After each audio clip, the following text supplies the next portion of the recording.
not, you need to protect me. And I appreciate that there are some members who generate bonga points from their constituencies by mentioning the name Kimani Ichung'wah. But you know, it can't be that I can't even smile. I know Lillian Gogo is a beautiful lady from Rangwe. And when she speaks about generation of electricity and says most of the electricity is generated through fuel, and I smile at her because she knows she's lying. And I was only smiling because she's telling a green lie. She knows most of our electricity today is green energy. It is not thermal energy. Okay. And because she knows it is the truth, she's misleading people. Point. Please protect me, Mr. Speaker. Order. Order. Order. Member for Manyata. Yes, Chonga, what is the problem? Hold on, Kitonga. Thank you, Mr. Speaker. If you have been observing since when this session started, two members, the majority, leader of majority and his deputy, are busy intimidating this side instead of following what is going on. They are bullying the opposition side. Mr. Speaker, my request, Mr. Speaker, yes, is to make a statement about these two leaders here. Order, Honorable Chonga. Order, Honorable Chonga. Order, Honorable Chonga. Honorable Chonga, you are legitimately elected by your people, and you should not allow yourself to be intimidated by simply a member looking across at you. That cannot be, and the House will protect every member against, and there's no limitation as to where members should sit. Kitonga Kon. Thank you, Honorable Speaker, and I thank you for this opportunity to contribute to this very important bill. Honorable Speaker, before I even go on, I want to start by correcting the honorable member who has just contributed. And I want to say, Honorable Speaker, that it's important when members are contributing to this, they should have at least gone through the bill. Honorable Speaker, if members turn to page 169, they will see that the clause that was taxing human hair and products, beauty products, has been deleted by the committee, Honorable Speaker. So I can assure the member that she will be beautiful and she will continue being beautiful. But we also insist on natural beauty, Honorable Speaker. But Honorable Speaker, there has been a talk so much about the hustler in this bill. And Honorable Speaker, it's important we demystify and know who are really looking out for the hustlers. Honorable Speaker, anybody who says that when we are talking of building houses, getting money that can be able to go down to our tribes, our construction of markets and everything, Honorable Speaker, is bad, that is a member that does not care about the hustlers. And Honorable Speaker, there are members who are opposing this bill, but what they want is to have youths that are desperate, that can be used for maandamano and to cause havoc in this country because they have no work or duties to do, Honorable Speaker. I would like to say that this bill, Honorable Speaker, the finance bill, is a bill that is all-rounded. And Honorable Speaker, because I have been thinking clearly on alternatives, and having looked at the people who have thought out this bill, I've seen they have looked at it wholesomely. I would like to say that it is upon the executive, because it is true that we are tightening our belt. And I want to say this clearly, Honorable Speaker, that we will do our part and pass this bill in this House, Honorable Speaker. But at the same time, I would like to call upon His Excellency the President and his cabinet and anybody else, including this Parliament, to start looking at how we are spending the money for taxpayers.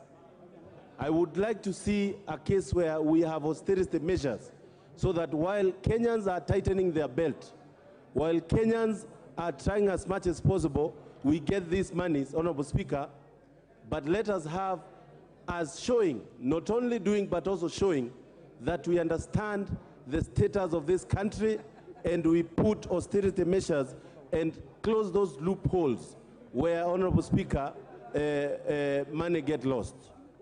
I would like to say that, Honorable Speaker, I was happy yesterday when I saw the money that has been given to institutions that fight corruption.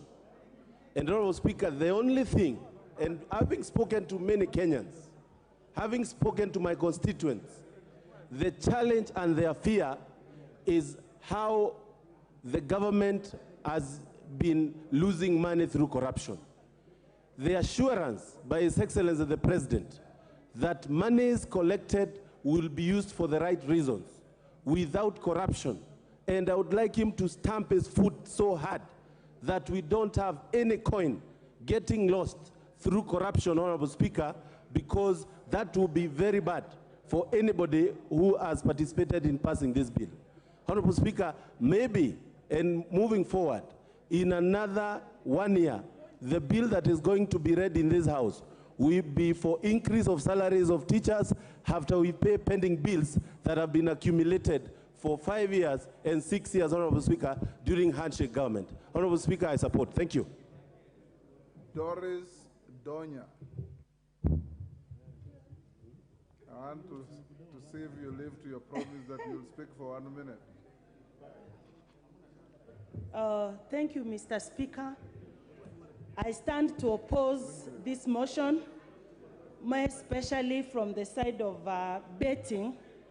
I don't understand why they had to lower the tax, bearing the fact that most people have committed suicide because they've lost their money. Wives, we can't sleep at night when our husbands are betting because they are waiting to win. So you can imagine the separation from love, having lowered the betting tax. On the other side, Mr. Speaker, every speaker who is supporting the motion is saying that we have a lot of public debt. What you are not telling us is what informed this public debt. What can Kenyans celebrate when we talk of these debts? What is the value? I come from Kisii. There are no roads, no teachers at the junior secondary school, no doctors in hospitals, no even medicine. We can talk of the other days when we were given free nets. Nowadays, the government gives nothing, no free nets. Even university students are complaining the supply of condoms has gone down. We are here, we are not even taking care of our citizens. No food. Mr. Speaker, we are not eating. We are hungry. We are talking of houses. You want people to vote for us. Who will be voting? Let me ask you, Mr. Speaker, which man will come and tell a woman, I love you, at night when you are hungry? What will you be doing? Your food is empty. We are opposing this motion, because this bill, because it does not cater for our interests. Mr. Speaker, the loopholes. Today I saw in one of the TV stations, one police officer makes 15,000 shillings in 2 hours from bribes. How much is that in a day? We should look on ways on how to seal the loopholes, not on ways to take from Kenyans what's duly theirs. I stand firm from Kisii County. The people of Kisii County whom I represent have told me the bill is not good. When I had a conversation with Honorable Soro, he was not smiling because he knows deep down his heart this bill is not good. And if this bill is good, honorable members, why can't we do secret balloting? You will see how it will fall flat.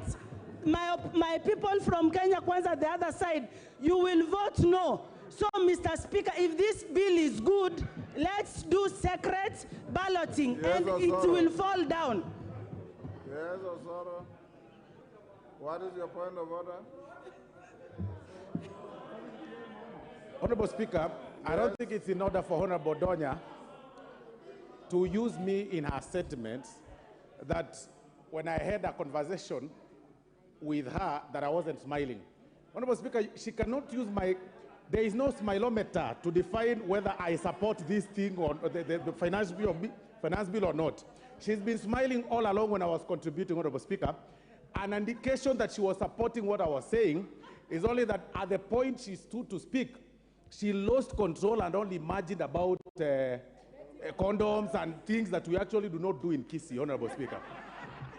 I consider Honorable Donya as... What is your point of order?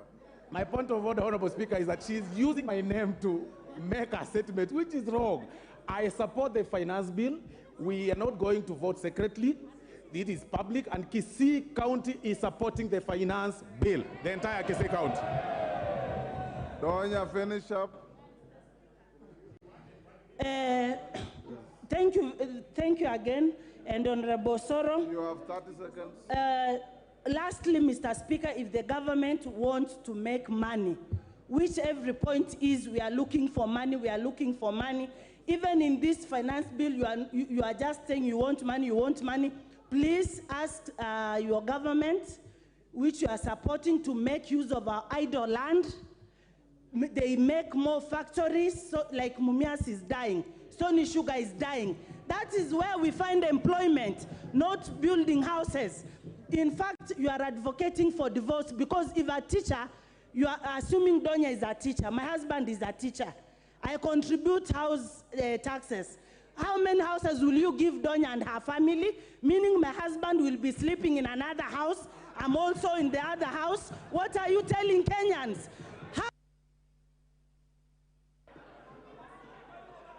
Thank you. Thank you, Honorable Donya. Owen Bayer.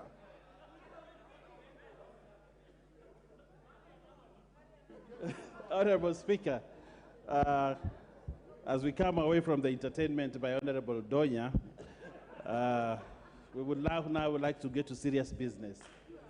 Honorable Speaker, you know, when I used to teach something called systems theory. When you are looking at systems theory, you needed to look at the input and the output. Honorable Donya, what is order and Bayer? Point of order. How can he say entertainment? You are making my electorate think I'm a comedian, Honorable Bayer. What are you saying? You have to withdraw, not entertainment. Carry on, Honorable Bayer. Thank you very much. Thank you very much. You need to start paying content fee for your new job. Honorable Speaker, I'm talking about systems theory. And when you're talking about the systems theory, you look at the input and the output. But at the end of the day, Honorable Speaker, the bigger picture, the whole system is very important. As we split hairs discussing the finance bill and the issues that go into it, we need to look at the big picture. The big picture is this country requires revenue. The revenue that is required is needed so that we move this country forward. What are we looking at? We are looking at 300 billion shillings. Where is this 300 billion shillings going in this finance bill? Honorable Speaker, if I come from the coast, and I come from the coast, I wouldn't oppose the finance bill because the Blue Economy and Fisheries Department, for the first time to grow the fisheries industry in the coast, is getting 1.8 billion to ensure our fishermen have nets, our industry in the fisher industry has resources. Again, the shipping and maritime affairs industry has 24.88 billion.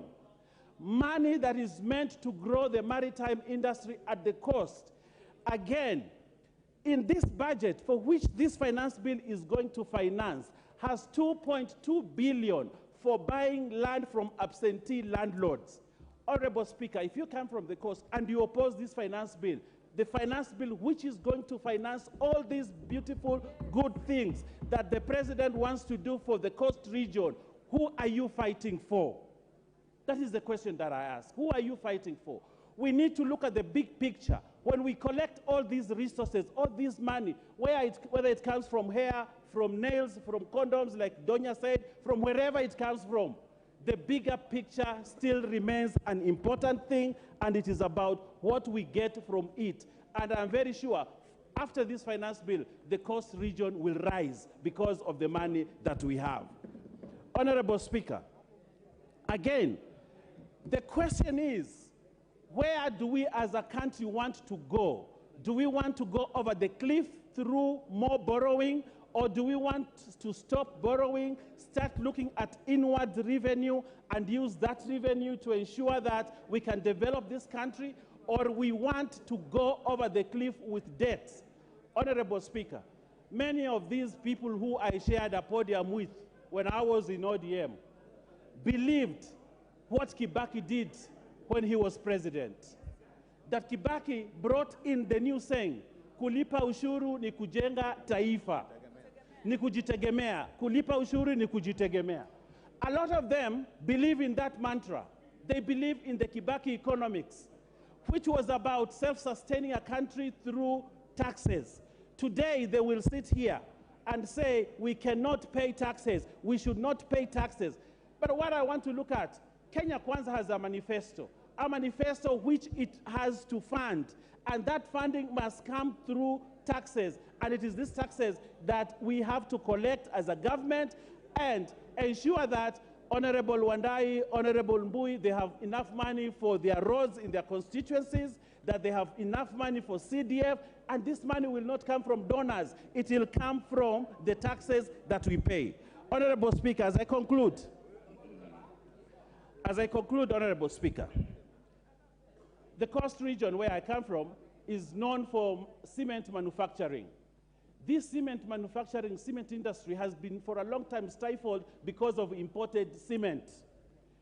A lot of the Chinese have built these roads through imported cement, and yet this country has a capacity to produce cement, employ many people, and use the local people and local resources to create wealth for this country. Today I'm happy because this finance bill imposes a heavy tax on imported cement, giving an opportunity to the cement industry and the cement industry in this country to develop. Honorable Speaker, we have the ultimate duty as leaders to ensure that we sacrifice just like our ancestors and our forefathers sacrificed for this country. We cannot be talking about me and I and the other. We need to look at the nation, at the country. We need to, Kenya must rise, and it cannot rise. Thank you, Ruth Odinga.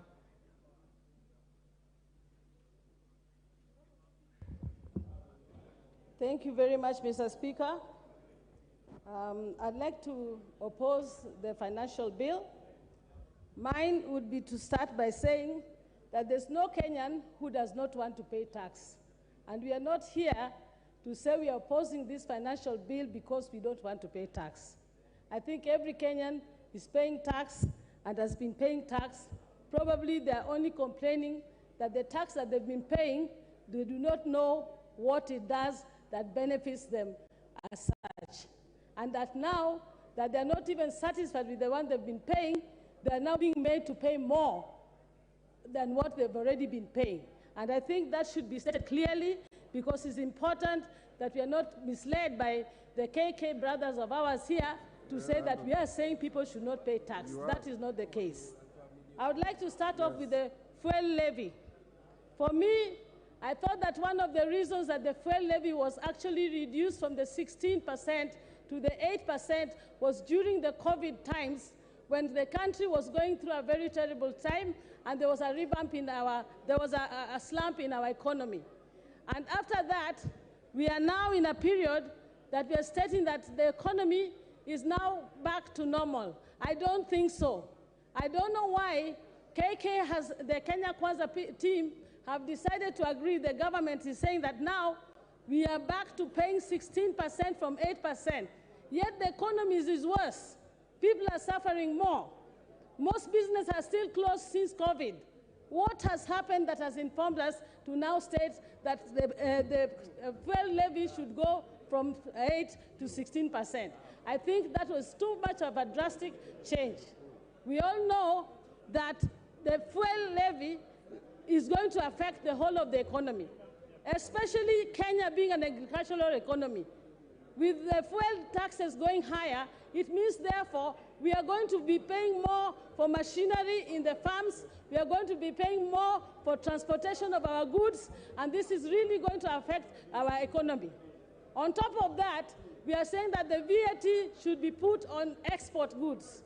If we do that, we are killing the same export that we are expecting Kenya to be a net exporter of our goods. How do we then start putting VAT on those exports?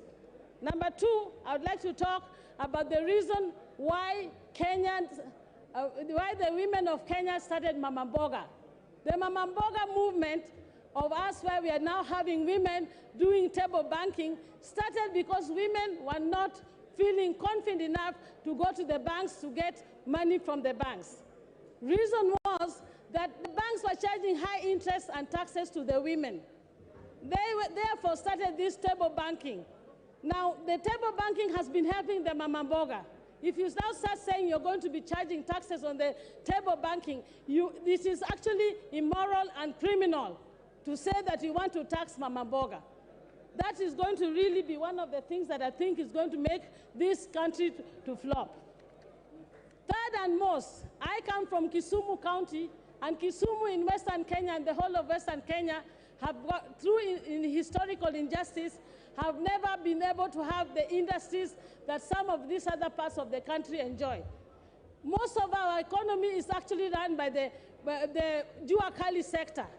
And when you now say that you're going to put the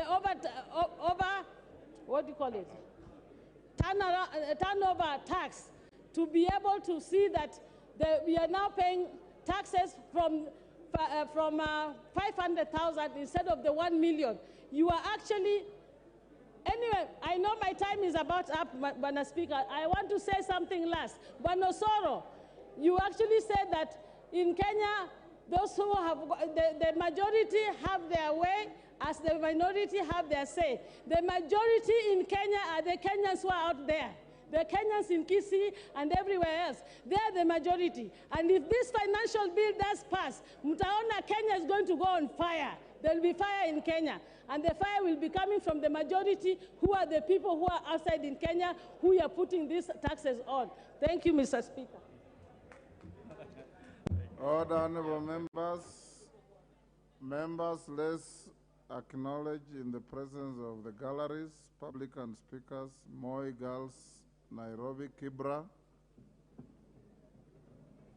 Tekimbere Primary School, Mbere, Embu, Elgon College, Nyaribari, Chache, Kisii, Kimasiani Boys Secondary School, Kipkelion East, Kericho, Gedesmane Academy, Suba North, Homa Bay, Beth Mugo High School, Dagoret South, Nairobi, Kinderville School, Mavoko, Machakos, and Kavingoni Secondary School, Makueni. On your behalf and on my own behalf, I welcome those students and their teachers to Parliament. Didaraso. Thank you very much, Honorable Speaker, for this opportunity. Honorable Speaker, on the onset, I rise to support this bill, and for the following reasons. Honorable Speaker, this side of the House has a government to run.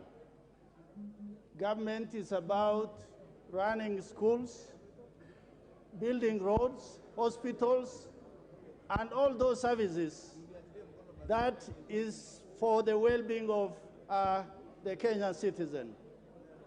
Honorable Speaker, when the other side says we don't want to pay taxes, I want to say as follows. Every week, I drive for 8 hours to Marsabit on a first-class tarmac road that was paid for by the Kenyan taxpayer. Our population is small. Had we been told, pay for that road, we as the people of Marsabit or Isiolo, we could not have afforded to pay for that. For that reason, there are many things that we must have in mind. Taxation is about generation. That one generation must bequeath something to the following generation. And we have the choice. Either we bequeath them burden and poverty, or prosperity and equity. And in this particular case, I believe Kenya Kwanza government has said, let us bequeath equity and prosperity to the people of Kenya and for the following generation. Honorable Speaker, taxation comes with many things. One of it is burden. Everybody must dig into their pockets. But you have to make a choice. Do you want tomorrow to be much harder than today, or to make it harder today so that tomorrow you will have a better life? Among those things which we as legislators must go through, just visit Kenyatta National Hospital, where the very poor or deprived of our people visit that hospital, where they hardly get medicine, they hardly get good services of doctors, and our people are hardly able to pay their bills. But the doctors there and the staff that is in Kenyatta National Hospital, I think they are doing a magnificent job. But the question is, if we cannot pay for that facility, then what will happen to the majority of Kenyans who, like you and me, do not have that insurance cover to enjoy the best of facilities in this country? Honorable Speaker, the elephant in the room, why there is a lot of haranguing and complaints from the other side, is because the Kenya Kwanza government is saying, let us grow the tax bracket. Let us grow the economy. Because we have been selectively taxing the few who earn salaries and the few big companies. Today we are saying, let everybody who is within reach of taxation pay their tax. And I think that is the discomfort that we are experiencing. Honorable Speaker, this particular committee have done a good job. What they have done is they have tried to balance between tax exemption areas and taxation areas. Finally, it is on the housing levy. Honorable Osoro said, in Kisii there is not enough land. In Marsabit, we have enough land. Sometimes we think what to do with that land. For that reason, if there's a constituency where the government is ready to build the 290 houses, I think they can come to Marsabit, and that land is available. Finally, the issue of housing levy, it is a saving, not a taxation. Kenya is considered to be one of the countries where people... Your time is up. Makali Mulu. Yeah, thank you very much, Honorable Speaker. Honorable Speaker, I want to start by swearing that I will say nothing but the truth only.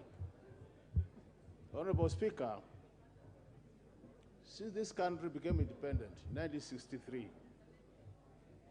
projects have been funded, development projects have been funded, and the funding has either been through local revenue or debt. You are there. So this idea of people saying that development will not be able to be carried out because the bill will fail is a fallacy, Honorable Speaker. The second point, Honorable Speaker, is that we all say that Honorable Mike Kibaki was able to multiply local collection by 5 times. There are 2 things which Mike Kibaki did for him to be able to collect that kind of amount, Honorable Speaker. The first one was to ensure that Kenyans get value for money, so that the taxes they pay, they are able to get the kind of development they expected. And the second one was to build public trust, Honorable Speaker. Honorable Speaker, if you look at what is happening, Honorable Speaker, if you look at what is happening, Honorable Speaker. Order, Honorable Makali, there's a point of order from... Honorable Speaker, I did not intend to stop my brother from contributing, but I think there is a problem that has just occurred with our machines, Honorable Speaker. Yes. Since I came in, I have been number 5, and now it has gone completely off. And my immediate neighbor on my left is also experiencing a similar challenge, Honorable Speaker. So how, all of us, so how do we then track? Because some of us forfeited their lunch in order to be here so that we contribute substantively to this debate, Honorable Speaker. So kindly advise, Honorable Speaker, on the same. Go on, Makali Molu. Yeah, thank you, Honorable Speaker. So, Honorable Speaker, what I was saying is, improvise. I just want to comment on a number of proposals. Honorable Speaker, the proposal to increase VAT from 8 to 16%, yes, fuel levy, Honorable Speaker, will have 2 implications.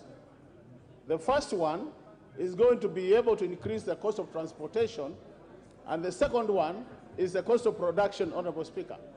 This is going to be made worse, Honorable Speaker, by the fact that in the same bill, there is a proposal, Honorable Speaker, to increase what they are calling, Honorable Speaker, vehicle advance, increase advance payment on passenger vehicles and commercial vehicles, Honorable Speaker.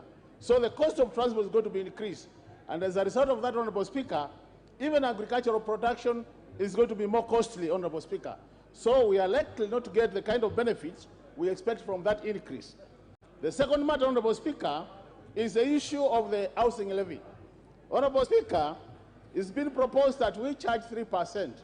I listened to the committee chair indicating that he will be reducing that to 1.5%.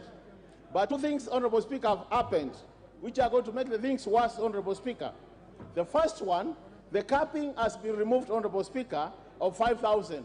So you only pay now 1.5% of your basic pay, Honorable Speaker. The second one, Honorable Speaker, is that the issue of the money being collected, the issue of it being a saving where you can claim it back, Honorable Speaker, has also disappeared. So now what is going to happen, Honorable Speaker, is you give out the money, you will not be claiming anything, which makes things worse, Honorable Speaker. Honorable Speaker, I've not even spoken for a minute, I can see. Yeah, so Honorable Speaker, the issue is the housing levy, Honorable Speaker, will be making matters worse for the Kenyans instead of improving it. The third issue, Honorable Speaker, is the issue of moving a lot of the goods from 0 rating to tax exemption, Honorable Speaker. The fact that you are moving from 0 rating to tax exemption, Honorable Speaker, is going to increase the cost of the same goods because the component of VAT for the inputs will not be factored in, Honorable Speaker. So, by the fact that this bill is proposing to move a lot of the goods from 0 rating to tax exemption, Honorable Speaker, is going to make things worse for Kenyans. The other thing, Honorable Speaker, is the excise tax. Yes. There has been...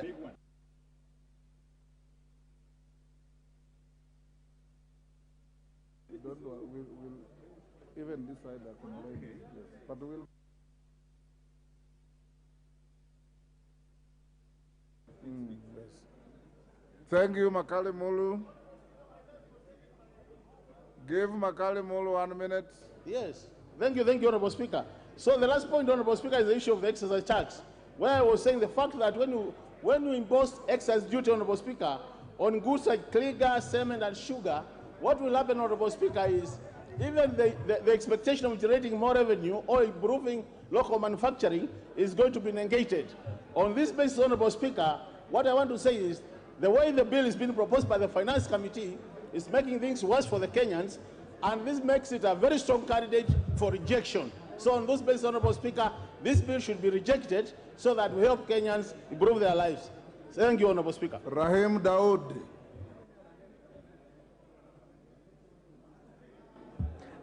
Thank you, Mr. Speaker. Mr. Speaker, I would want to support the finance bill.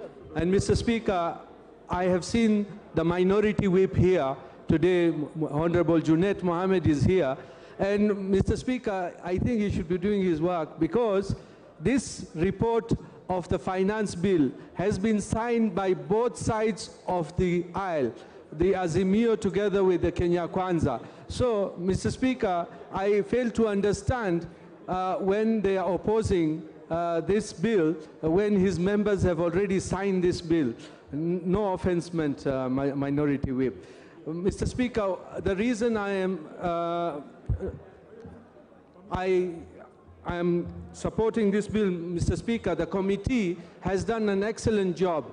The committee of Honorable Kimani Kuria has done a good job, Mr. Speaker. Clause number 36 of Section 32 of the Tax Tribunal's Appeals Tribunal, where the Treasury had proposed that any person who is aggrieved by the position of the Commissioner of Income Tax or Commissioner General cannot appeal until he deposits 20% at the tax KRA. So, Mr. Speaker, that has already been overturned by the committee, and that's a very good proposal. Mr. Speaker, the committee again has overruled the Treasury on the tax exempt, what Mheshimiwa Makali Mulu has talked about. Mheshimiwa Speaker, the clause number 3330, where Treasury had proposed to do VAT exempt for fertilizers and other pesticides together with the tea, the committee in its wisdom has rejected, has said that it should be zero rated so that all the companies which are producing fertilizer together with the pesticides will be able to now claim the VAT.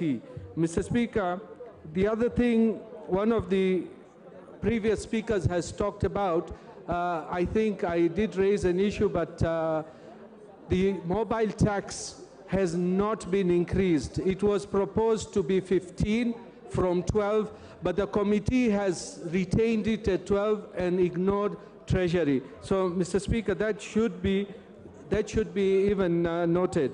Mr. Speaker, the digital content, a few speakers previously have said that the digital content was at 15%. Yes, Treasury had proposed 15, but the committee has reduced it to 5%. So, Mr. Speaker, there are many other things which are good in this bill, where the rental income was at 10%, but it has been reduced to 7.5%. So, Mr. Speaker, let us look at the good points in this bill, and I believe once the bill comes into play, we will have the housing levy. I need houses. If the members who say they do not need houses, I need houses in my constituency, and Meru County is ready to take all those houses which will be provided. Because once those are there, I mean, we are not looking at houses for ourselves. We are looking for houses for our people who will be getting those houses. Mr. Speaker, the clause number 52, where the committee has rejected the proposal of Treasury to give the Commissioner of Tax to registration on notification of abuse of power. So, Mr. Speaker, there are a lot of good things in it. The LPG 16% VAT on LPG has already been removed. So that will mean LPG now will be costing much, much cheaper, and green energy as well. There are many incentives for the green energy. So with those few remarks, Mr. Speaker, I wish to support. And there are people on many WhatsApp groups, they say that they will probably not elect us in 2027. We want to tell them, wait and see how these tax proposals will work, and I believe they will work to our good. And the AZIMIO should give us their proposals of the budget, not to pinpoint the bad parts. They should have told us what would they have done differently, rather than criticizing everything what has been done. Thank you, Mr. Speaker, and I support. Karoli Omondi.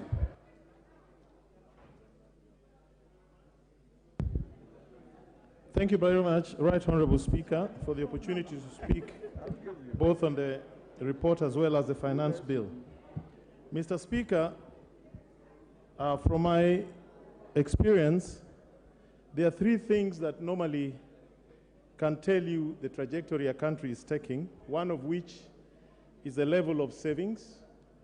The other is the number of patents you can find in that country, and the third one is the money that is allocated to education. And I'm very conscious of the fact that the estimates have been published, and with that in mind, I'm now ready to make my comments on the finance bill. I've noted in the estimates that there's an increment in CDF allocation, probably of 18 to 22 million per constituency. In my case, in Suba South, where we give each student 10,000 shillings, that would mean additional resources for 1,800 students. I've also noted that there's an increase in allocation for the educational sector. I've also noted that there's a reduction on rental income from 10% to tax on rental income from 10% to 7.5%. But most importantly, I've also noted that there's a reduction of budget deficit by about 400 billion, meaning there's generally a reduction on the debt appetite. Mr. Speaker, on the issue of housing levy, let me put it on record that this is one of those areas where the public collective is more important than the individual collective. There are many, many areas where generally the public have to pull together to realize what is called the public good, such as in insurance, medical insurance, and housing schemes. The housing scheme is a very good idea that I would like to support, and I'd like to put it on record that it has been part of our agenda as ODM for a very long time, from 2007. I would like to make it clear that there may be arguments, there may be disagreements on this issue, but for the general public good, the housing levy is a good idea. What I would suggest, there should be a guaranteed minimum return on those who invest in this scheme, which should be benchmarked by the treasury bill, rate for treasury bills, so as to protect the investments against inflation. I would also like to suggest that we should have very robust ring fencing against corruption associated with this project. And finally, I would also like to suggest that we remove the tax on the income received from investments made by the public on housing levy. Mr. Speaker, on the charge on tax on non-residents, I would like to recommend very heavily, because I was not in the committee, that we avoid situations of double taxation or double jeopardy for non-resident Kenyans. And we should respect international obligations that we have under double taxation treaties. An issue that I was going to object to very strongly, but which has been addressed, was the 20% deposit on tax assessment when you appeal against KRA decisions. Mr. Speaker, as a lawyer, you would know those provisions that were proposed were tantamount to overturning the well-known principle of onus of proof on its head. But that has now been overtaken by events, and I'm very happy that that particular issue has been addressed. Mr. Speaker, on the issue of VAT on fuel, I understand very clearly that this is a conditionality from the IMF. But it also demonstrates how we do our politics in Kenya. It is very interesting that those who last year voted for the introduction of the VAT 8% are this year completely opposed to it. And those who opposed it last year are this year completely supporting it. But let me add my voice and say our economy is still very fragile. We can hardly see the early green shoots of a recovery. I would have wished to see very strongly that the 8% is not introduced on fuel levy because of the adverse impact it will have on everybody. On 35% tax, I agree with that. Those who earn more should pay more. Finally, Mr. Speaker, let me put it on record that I think the House should be respected by the various political parties, and members should not be intimidated or arm-twisted on how they should conduct their business in this House. And they should be free to vote the way they wish with their conscience for the public interest. Thank you very much, Mr. Speaker. Order, honorable members. Huh? Order. Order, honorable members. Take your seats. Sorry, take your seats. Honorable members, I appreciate the tremendous interest in this debate. On our screen, which has been malfunctioning at times, we have 115 requests. At 5 minutes, it means by 9 when we rise, just about 57 of you will have, no, 67 of you will have spoken. I want to suggest to you, members, and I remember my good English teacher, Roger Hargreaves, said, if you can't make your point in the first minute, you are unlikely to make it in 20 minutes. If you agree, we can reduce a little further to 3 minutes per member, save for the time reserved for the majority leader. If we reduce to 3 minutes per member, then we'll push to ensure that as many of you air your views and go on record on this issue. If you are in agreement, I want to proceed that way. Are we in agreement? Yes. As many as of that opinion say aye. Aye. Will those of the contrary opinion say nay? The ayes have it.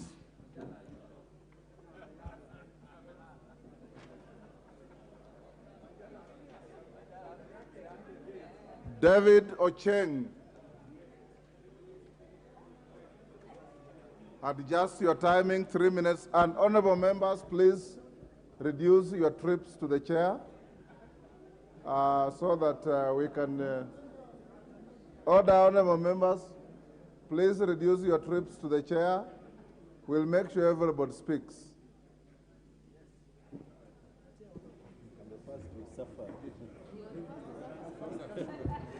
I'm the first to suffer the consequences of 3 minutes. Mr. Speaker, I stand here to support the finance bill, Mr. Speaker, and to state that, Mr. Speaker, the very role of government is to ensure that the country is run in a manner that responds to the needs of the people, Mr. Speaker. Mr. Speaker, the needs of our people are diverse, are many, and can never be met within a year, 2 years, or even in a lifetime, Mr. Speaker. But it's always important for any government to ensure that it's able to satisfy at least the bare minimum of the needs of its citizens, Mr. Speaker. Mr. Speaker, after the budget that we passed last week, it is upon us as a country to ensure that we have resources, to ensure that we are able to implement our agenda. Mr. Speaker, this bill has gone through, in my opinion, the most thorough public participation that any bill has ever gone through. It's like we are changing the Constitution, Mr. Speaker, but we are not. We're just debating a bill that is going to help, Mr. Speaker, create jobs. Mr. Speaker, this bill has made proposals to put taxes that will ensure that you don't import so much fish, you don't import furniture, we don't import cement, we don't import paints. Mr. Speaker, the bill as currently done promotes job creation. And that's what we need in this country. We need more jobs, not fewer jobs, Mr. Speaker. And by ensuring that we are protecting the local industry, Mr. Speaker, we hope that more jobs will be created. Mr. Speaker, I'm happy with the committee on its recommendations on the tax on sugar. I was so worried, Mr. Speaker, that this was going to make our industries uncompetitive in EAC. Mr. Speaker, I thank the committee for accepting to remove the proposed import on sugar, because we're going to have our products going out into the East African region at a lower rate, Mr. Speaker. Mr. Speaker, the housing levy, Mr. Speaker, is the elephant in the room. Mr. Speaker, it is stupid. In fact, I don't know what I can describe to beat a man for doing what you yourself proposed. The other side proposed this housing levy, Mr. Speaker. Now it's being implemented, and so the issue with the other side is not that they don't like housing. The issue they have is that someone else is implementing it. If they were the ones implementing it today, they would be asking us to support, Mr. Speaker. So I want to just request all of us to give this housing levy a chance, Mr. Speaker, and warn, Mr. Speaker, that after we approve this housing levy, Mr. Speaker, this parliament will ensure that anybody who misappropriates money for housing should go to jail, Mr. Speaker, forthwith. Mr. Speaker, will ensure that we are accountable, that the government is accountable on the money Kenyans are going to give on the housing levy, Mr. Speaker. Mr. Speaker, I want to end by saying that patriotism, Mr. Speaker, means supporting your country all the time, and the president when he deserves it. This president just took office 8 months ago. He deserves our own attention and support for him to make this country a better place, Mr. Speaker. I support and hope that all of us are able to, so that we can move this country forward. Thank you. Rachel Nyamai.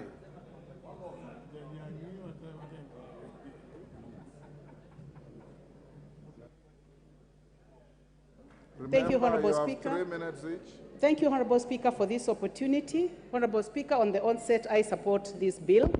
Mr. Speaker, I am supporting this bill because my constituency is a beneficiary of a project of 147 kilometers of tarmac, and I have made requests for more roads.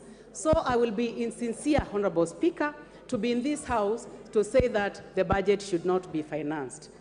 Honorable Speaker, on the matter of housing, Mr. Speaker, this is not a new project. It is a project that has existed in the previous regime, and it is here with us now, and I would like to encourage all our colleagues to support this bill.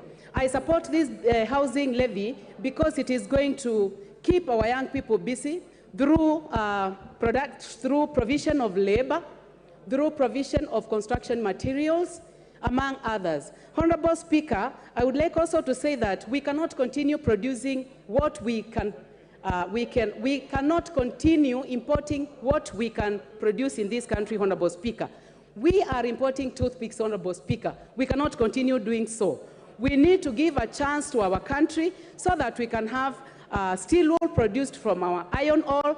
We produce labor here. We produce all these other products here so that they can be manufactured here, packaged here to benefit our youths, to keep our youths busy so that they get off alcohol and all the other forms of ills that keep them away because they are busy.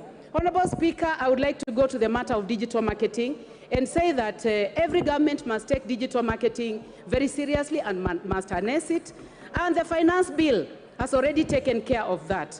Honorable Speaker, matters to do with Bitcoin, cryptocurrency, pay-per-click, social media marketing, email marketing must be exposed to tax. Honorable Speaker, I would like to go to the matter of production of the content that is being done by our young people, that because our cities are clean, because our lawns are beautiful, our young people are able to produce very good videos that are on sale. Honorable Speaker, I do not see any problem that we give a small fee of 3% has been suggested. So, Honorable Speaker, as I sit, I would like to say that I'm supporting for electricity, for everything that we are asking from government, because we must finance development. Thank you, Honorable Speaker. Kahangara. Joseph Kahangara, member for Larry. He's there. How can you be looking this way and not? Joseph, carry on, 3 minutes. All right. Thank you very much, Mr. Speaker, for giving me an opportunity also to add my voice to this Finance Bill 2023-2024. And from the onset, Mr. Speaker, let me say that I am supporting this particular bill. And I will start by saying that this being the first budget by the Kenya Kwanza government, we are aware that those people who are opposing the government were already asking what the government has done, because 8 months down the line, there doesn't seem to be much that is happening. But Mr. Speaker, we are all aware that as the government came into power, of course, we had issues of debts and pending bills, which we've not been able to take care of. And that's one of the reasons why, as a member of Kenya Kwanza, I want to support this particular bill. Mr. Speaker, we've already, as a House, passed already the budget estimates. And in the budget estimates, we talked about money that we have given up for roads, money to go to hospitals to provide medicine, to give water, salaries for civil servants, agriculture, and money to our counties and to our schools. And Mr. Speaker, having passed that as a House, it simply means that we have to provide money to be able to complete these projects which we are promising for people.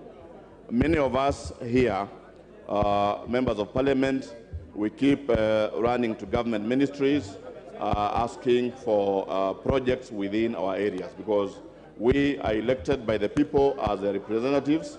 They expect that we are able to lobby within the government to be able to deliver on projects and many other needs within the constituencies. And as we do that, Mr. Speaker, anytime our president or the leadership would come visiting our constituencies, we'll tell them that we need particular projects. So, Mr. Speaker, let me say that the finance bill is going to provide us with that money so that we are able to be able to give the services to our people. And where I come from, in Larry constituency, we need roads, we need water, we need hospitals, and I would actually say that we are consumers of taxes paid by Kenyans. And in that case, I am supporting this bill because we provide the money, my people are going to get the necessary services. I thank you, Mr. Speaker. Rafael Wanjala.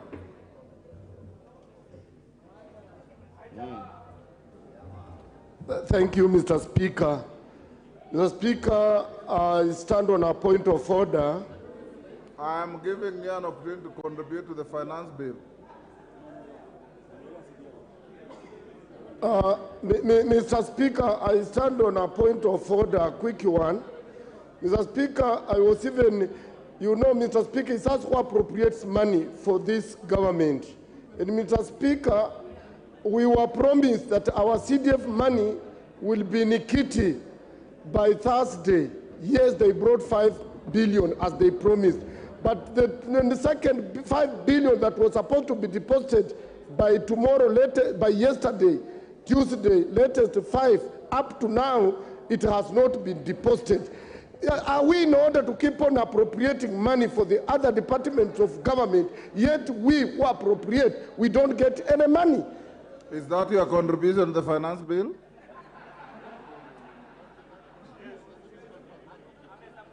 Honorable Anjala, take your seat. Before I came to this chamber at 2:30, order, Honorable Koyo. Before I came to this chamber at 2:30, I confirmed that the second tranche of 5 billion CDF disbursement was done yesterday, and it has hit the account of the CDF management. You may cross-check, but I checked with the Treasury, and Order Wanjala, you know me, we have been in the same party for a long time, before you veered off, and I'm telling you as a fact that the money was disbursed, 5 billion, and the minister has indicated that before the closure of this financial year, all the outstanding CDF money will have been disbursed.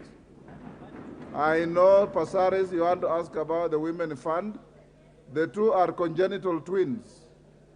The two are congenital twins. They go together.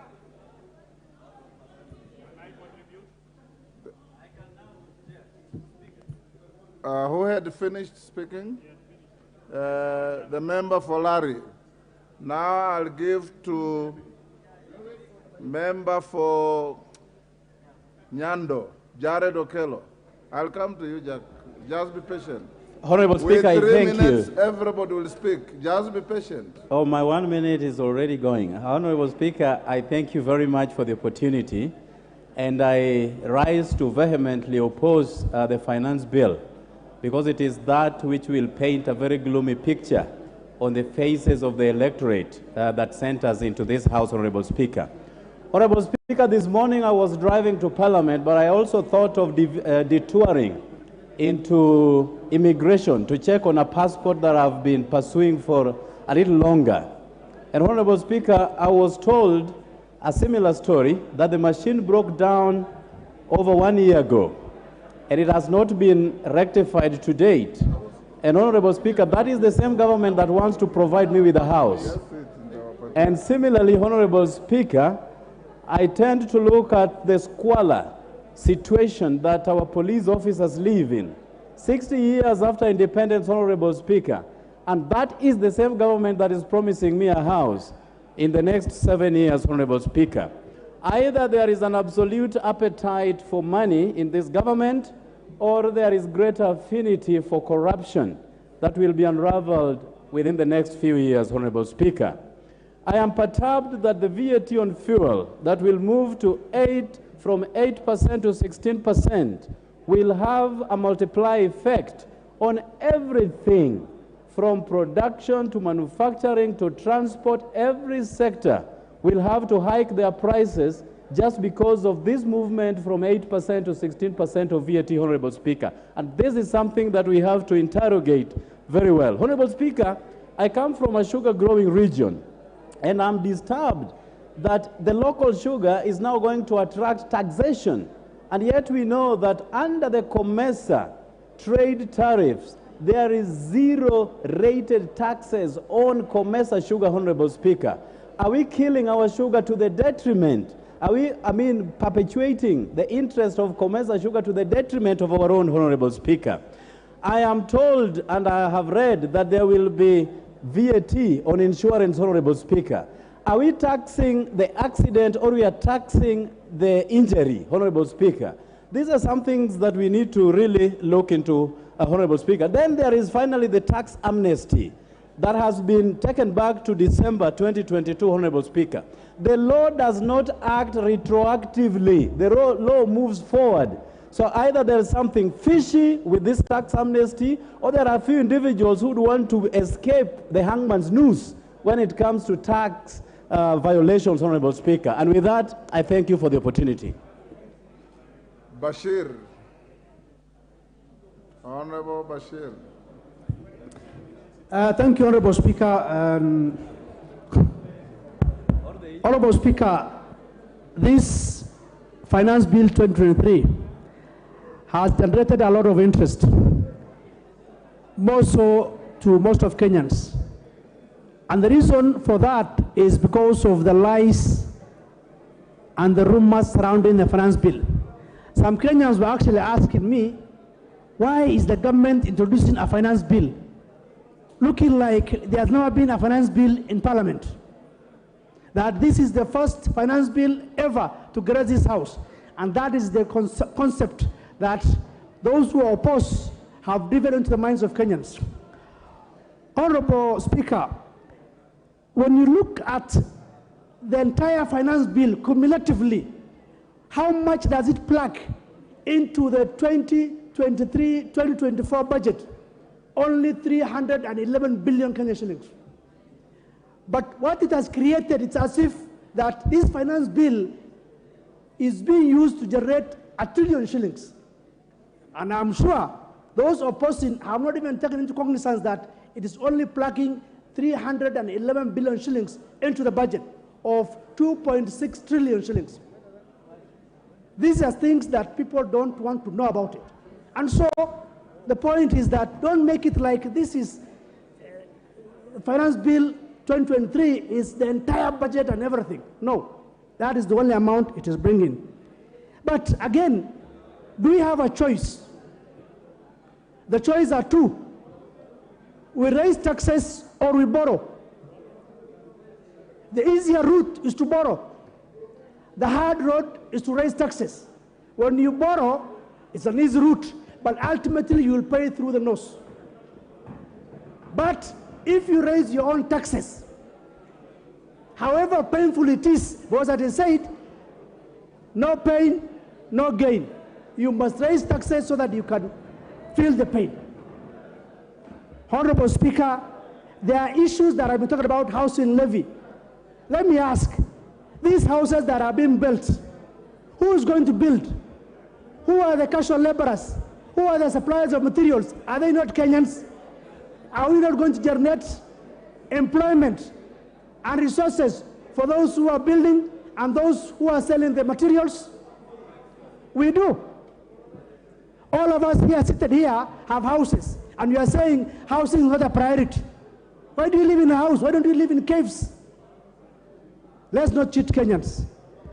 The amount that we raise is supposed to be used for welfare and service. Anthony Oloch.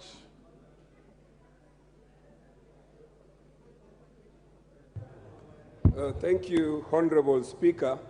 I'd like to begin first by saying that this finance bill is for total rejection. Honorable Speaker, my preliminary point is to invite this House, and particularly, Honorable Speaker, that you issue directions and a ruling on the bill in light of the supporting reports, and we were invited to study both. I have audited 1/3 of the proposals for amendments, and my view is it goes contra our standing orders and the traditions of this House that you cannot amend more than a certain percentage or fraction of a bill without mutilating it or without it turning out to be another bill. The number of clauses that have been amended that I have personally gone through, out of the 84 clauses that I have gone through of one particular stakeholder out of the more than 180, 50% of those the committee has either amended, deleted, or agreed, which means more than 50% of this bill, after the report will have been tabled, will not be the same bill. Honorable Speaker, having dispensed without preliminary issue, I'd like to state as follows, that I have gone through 5 finance bills. This would be the 6th.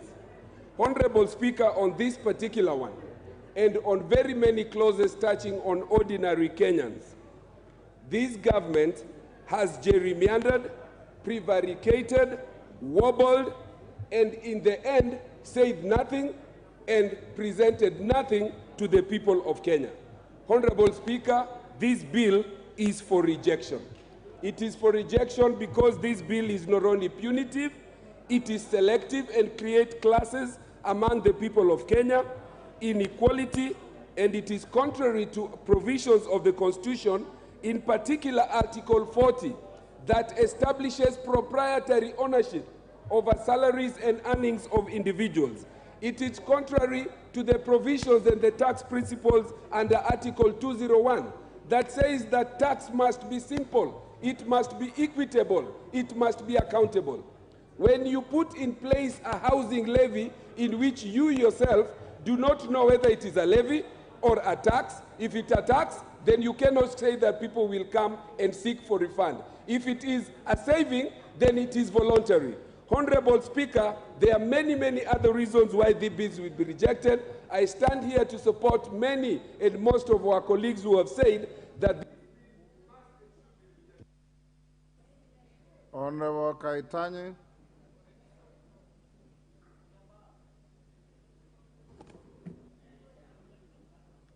Yes. Give the Honorable Kaitani the... Thank you, Honorable Speaker. I stand to support the finance bill, and I specifically want to address 2 issues on the finance bill. One is under Section 72, the export and investment promotion levy that is proposed to be imposed on products that need to be manufactured in the country. As Kenya today, in our constituencies, we currently talk of unemployment. The unemployment rate is very, very high, and unless we address this issue of unemployment, there is no way that we are going to get employment for our youths. So we need to create employment. We need to get companies manufacturing in our country. The cement factories, for example, need to manufacture more from our countries as opposed to importing clinker and coming to finish the product in Kenya. If we can be able to convert the limestone that we have, we get levy from our quarries and get that limestone converted into clinker, and that clinker is used in our factories, we'll have employed 100 more, 200 more Kenyans that are looking for employment. In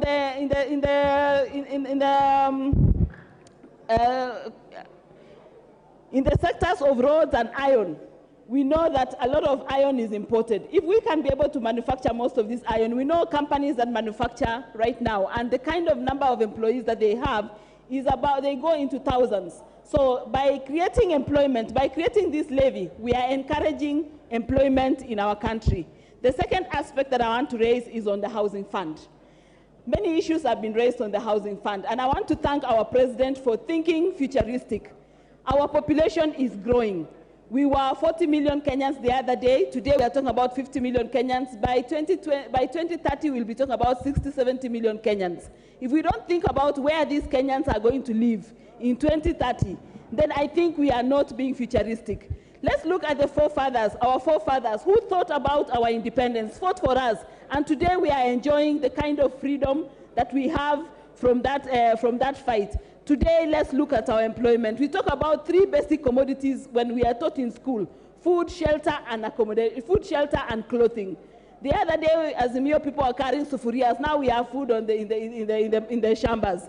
Now we want to talk about housing, sort out matters housing, so that 10 years from now we will have a house. This person in Aldai, who currently does not have a house, in 5 years' time they'll be able to have a house.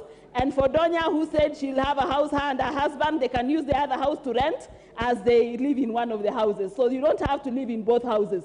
You can live in one and rent the other, and you get additional income. Let's talk about employment that we get from this housing. There's a lot more employment that will come from this housing. At the end of the day... Member for Bumula. Thank you, Honorable Speaker. From the onset, I wish to oppose this bill. Honorable Speaker, Clause 17 proposes to tax the entire business income of members, clubs, trade associations, and women chamas. Literally, Mr. Speaker, this bill is proposing now to bring the chamas of women in the villages now to be taxed. If you can remember, honorable members, this government came into power riding on the hustler nation mantra. Women in chamas, are they hustlers or are they people with means? 2, Mr. Speaker, this bill introduces a turnover tax which now targets the small businesses. Now, if you are a mama mboga, you are in the village, you have your daily sales at 1,370. Know that Ruto's government is coming for you, and now they are coming to tax you. Now, if you go to a level of taxing mama mbogas, what government are you? What hustlers are you protecting, Honorable Speaker? And it's on that note that I oppose this bill, because most of our border-borders who helped this government a lot, border-borders who went around saying we are hustlers, Now I want to tangazia those border-borders that your days are numbered. Ruto's government is coming for you. If you are a border-border and you get anything in excess of 1,370, know that you are going to be taxed. Honorable Speaker, this government has employed or proposed to employ a lot of KRA people to ensure that now they will start going around harassing these mamas in the villages to ensure that mamas pay tax, to ensure that border-borders pay tax. We are saying no to this bill because it's going to frustrate our people. Lastly, Mr. Speaker, Lastly, Mr. Speaker, Honorable Chungwa is harassing me, but you cannot go anywhere, Honorable Chungwa, with this. Lastly, Mr. Speaker, the bill proposes to tax this housing tax. It proposes to tax civil servants who, in the end, Honorable Speaker, there is no framework that defines how they are going to be allocated these houses, how they are going to get their money back. And on that note, I say no. Majority Leader, you can now have you have 15 minutes. Thank you, Honorable Speaker. Honorable Speaker, I support this bill. Honorable Speaker, as I support this bill, Honorable Speaker, let me just begin by pointing out the three critical issues that I see this bill proposing to do. One is to raise revenue to meet the expenditure of our national government and our county governments. The revenue expenditure that we approved yesterday and even supplied to ministries. Two is to provide tax incentives to both consumers and Kenyan businesses, and that's why you see a raft of proposals that incentivize the Kenyan businesses. Three, Honorable Speaker, is to improve the tax administration by easing the tax burden to persons and also to businesses paying taxes. Honorable Speaker, it is not lost on all of us that we are in an economic crisis in this country. Honorable Speaker, the economic headwinds that we are facing as a country, including the high cost of goods, the high cost of living, a weakening shilling against almost all major foreign currencies, are linked to the residual effects of the post-COVID or the COVID pandemic, and also tied to the disruptions occasioned by the war in Ukraine and Russia, and also the instability within our region, Honorable Speaker, with the influx of refugees coming into our economy and other areas. Therefore, Honorable Speaker, we are in a situation where we are not alone globally.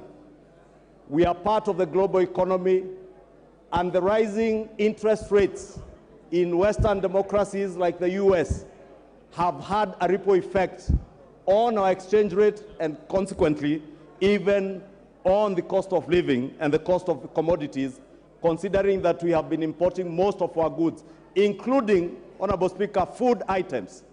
Honorable Speaker, it is true that in the last few months, government has had to waive duty on food items to try and bring down the cost of living and make the cost of living more palatable to Kenyans.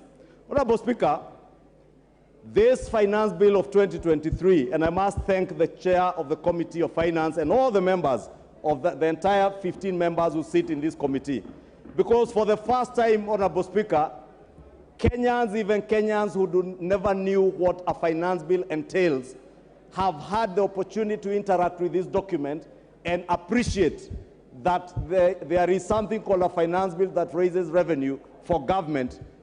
Because Kenyans, Honorable Speaker, wherever you go to your constituency, Kenyans are asking for development projects. But they never ask themselves, where does that money come from?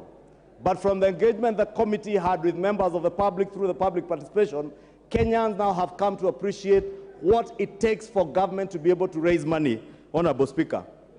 However, Honorable Speaker, this is one of the finance bills that have been vilified more than any other bill in the history of our legislative processes in this House.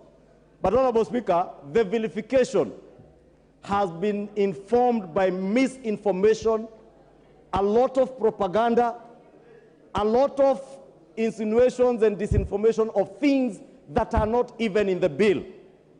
But the sad thing, Honorable Speaker, is that even as we sit here today, there are members who have not even interacted with either the bill or even the committee's report.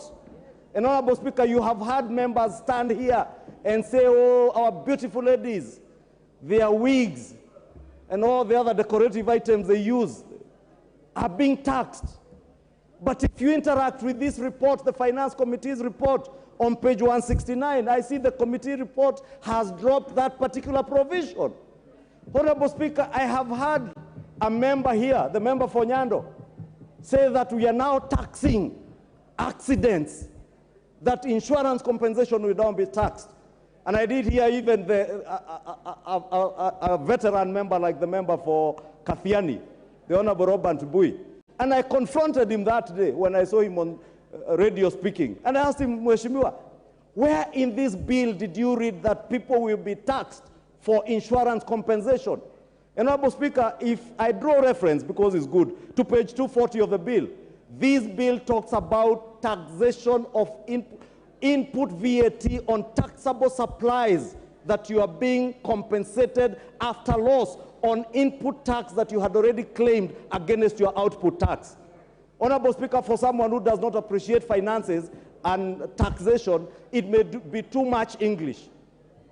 And maybe a number of us have been misleading Kenyans out there in funerals, in rallies, out of not knowing.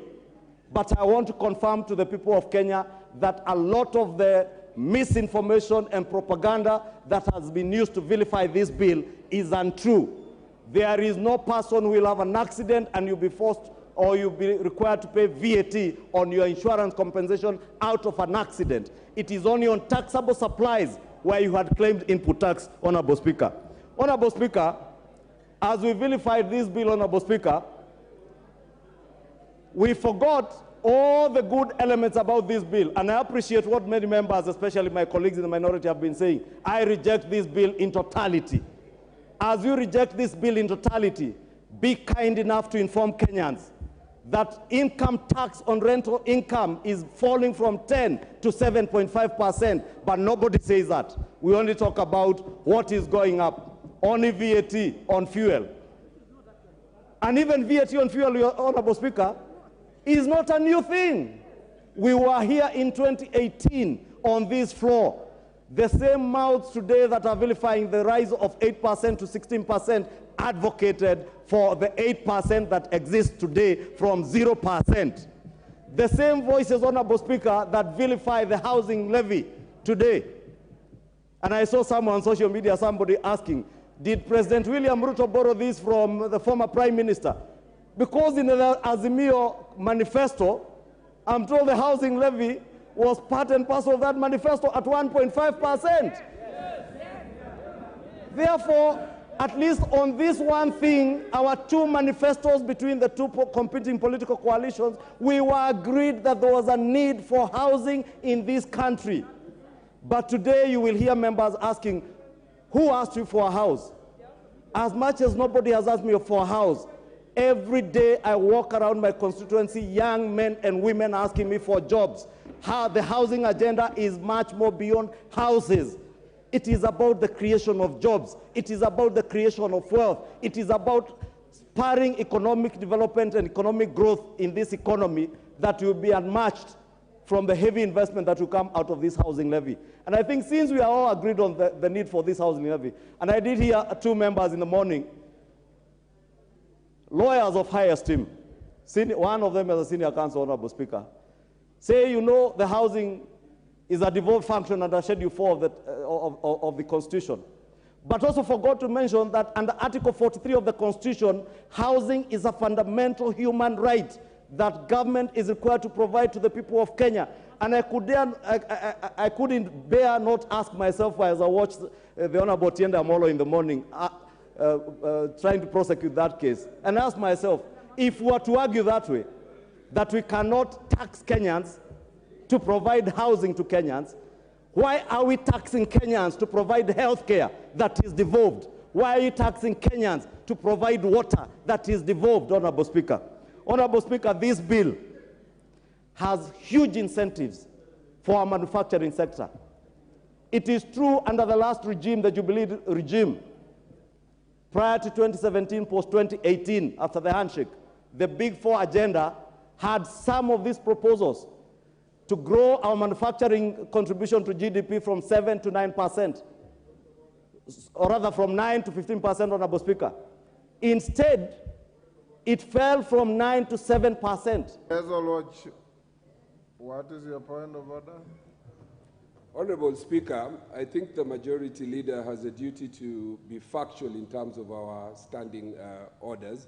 I think it is not factual for the majority leader to stand here and tell Kenyans about the issue of the devolved functions on housing, while at the same time I'm raising on the question of the required to be factual. Standing order number 91. You will not intimidate me. You know that I am not capable of being intimidated, so shut up. You cannot intimidate me. Order. So, Order. Order. Honorable. Have you prosecuted your point of order? I have not finished. And my point of order is very well founded. It is required that anybody who presents their need are required to be factual. And even though the government taxes on everything, the duty to implement it is a fact. It is not on government. And on this taxation bill, it has not been put anywhere that this will be implemented by the county. Is the majority leader in order? And please remember, KK, you cannot intimidate me. You cannot. Ichungwa, carry on. Honorable Speaker, I choose to ignore that for obvious reasons. Honorable Speaker, I was on incentives. And Honorable Speaker, this bill proposes a raft of incentives that have lower tax implications to the people of Kenya. And I was talking about manufacturing, from the manufacturing of human vaccines in Kenya. Honorable Speaker, this bill speaks to incentives that will lower the rate of income tax and offer incentives for manufacturing of human vaccines in Kenya. And we all remember pre and post-COVID, the issues we had with COVID vaccines, Honorable Speaker, and what implication that will have to all our young men and women who are looking for jobs. Honorable Speaker, also in respect to local manufacturing, in the manufacture of motor vehicles, the bill has proposed a concessionary corporate income tax rate for local vehicle manufacturers at 15%, down from 30%. But nobody will mention this, Honorable Speaker. Nobody will tell you, among us those who are vilifying this bill, Honorable Speaker, that critical value chains in the manufacture of vehicles, including solar batteries, electric cars, their incentives have been input in this bill, and the committee actually has added further proposals even on the import of the electric cars and motor vehicles, Honorable Speaker, including electric motorcycles, to bring down the amount of fuel that we consume every month, Honorable Speaker, that is taking a huge chunk of our foreign exchange. Honorable Speaker, I have spoken about the rental income tax that is falling from 10 to 7.5%, bringing down the cost, the burden of tax for landlords, and consequently to tenants who can now enjoy lower taxes, lower rents, when the taxes being paid by landlords are being lowered, Honorable Speaker. Honorable Speaker, on VAT, those who tell you about, or rather vilify the bill, lying to Kenyans that they will pay VAT on tax, on insurance compensation, will not tell you that this bill is now exempting VAT for inputs on goods where farms used to manufacture drugs, both human and animal drugs, Honorable Speaker. The bill also provides exemptions on construction and equipping of specialized hospitals, Honorable Speaker, which was with a bed capacity, and I see the Honorable Nyikali is very keen on that, a bed capacity of 100 beds. But the committee, in their own wisdom, have now reduced that exemption to bed capacity, hospitals with a bed capacity of only 50 beds. You can imagine how many hospitals in our constituencies can now afford to have a 50-bed facility that will enjoy tax incentives, therefore bringing the cost of medication and health care, making it cheaper for our people. But nobody, again, Honorable Speaker, will tell you about this. Again, on VAT, Honorable Speaker, there are proposed exemptions to several agricultural products, among them the transportation of sugarcane. And I was wishing the honorable members from the sugar belt were all here, because I have not had any of them speak about this. Honorable Speaker, they will now enjoy exemption on transportation to sugarcane, of sugarcane to sugar mills. There will be exemption on fertilizer exemption of value addition to tea, Honorable Speaker. The manufacture of pesticides and pest control are also being exempted under the VAT. And all these things, Honorable Speaker, are in this bill. But nobody wants to say, I will say them, Mr. Speaker, because I have a duty and responsibility to inform the people of Kenya on the truth about what is in this bill, Honorable Speaker. Honorable Speaker, there are also other proposals of zero rating items to do with fertilizer, as I mentioned, some for sugarcane in sugar mills, pest controls, Honorable Speaker, and I could enumerate, Honorable Speaker. Under the excise duty, Honorable Speaker, and I know the member from Mathare took 1 minute, I will beg you add me that 1 minute. Under the Excise Duty Act, Honorable Speaker, a raft of measures also, which will have a benefit to the business community, have been enlisted in this bill, and the committee, if you interact with the report, Honorable Junet, has improved on those proposals. And the bill seeks, for instance, to remove the annual inflation adjustment for certain accessible goods that have been making business people and manufacturers to review the cost of. Give him 2 minutes. Honorable Speaker, the review of cost of prices were occasioned by the review of inflation on excise duty. This now will become a thing of the past. Honorable Speaker, from the lake region, the coastal belt, where we are producing fish, you are not telling your communities and your voters that we are now protecting the fish industry with a 20% levy, which unfortunately the committee has reviewed to 10%. And this is to protect fish farmers in this country, and not just in Nyanza or the coast. Even fish farmers in Ondire, in Kikuyu, are now protected from cheap imports. And we have seen Chinese trawlers, Chinese coming, let me not mention countries, Honorable Speaker, apologies for that, but we have seen foreigners importing fish into our country, destroying our local farmers. We are protecting those people, but nobody is speaking about them. Allow me, Mr. Speaker, to speak about them. Honorable Speaker, other than the fish, imported furniture, Honorable Speaker, if you walk through all government offices, including our constituency offices, Honorable Speaker, we use imported furniture. There is now a levy of 30% on imported furniture to make sure that hustlers producing furniture on Gong Road, Karioko, Kariobangi, in Kikuyu, Makutano, they are able to produce furniture and be able to sell them even to government institutions, Honorable Speaker. But we are not speaking about this. It is easier to vilify this bill. It is easier to sell lies and propaganda, like those I have seen in Kiambu County, lying to people that even the stores that carry milk are being taxed. But they are not telling them that there are incentives for local chocolate manufacturers who use milk that will come from farmers in Githunguri, in Kiambu, or in Limuru. It is easier to sell lies, Honorable Speaker, but allow me to support this bill with nothing but the truth that is contained in this bill. And as we close, Honorable Speaker, I want to speak to the people of Kenya. You have been told many things vilifying this bill that are untrue. I want to assure you, should this House approve this bill, together with the amendments being proposed by the committee, you will see, you will not be as hurt as those who vilify this bill, as those who lie to you have made you believe. You will come to see it is only for your good, because we are here to represent you, to do and act in the best interest of the people without being directed by any other interests other than the interest of rising our economy from where it was left by the handshake regime and those who were there before us.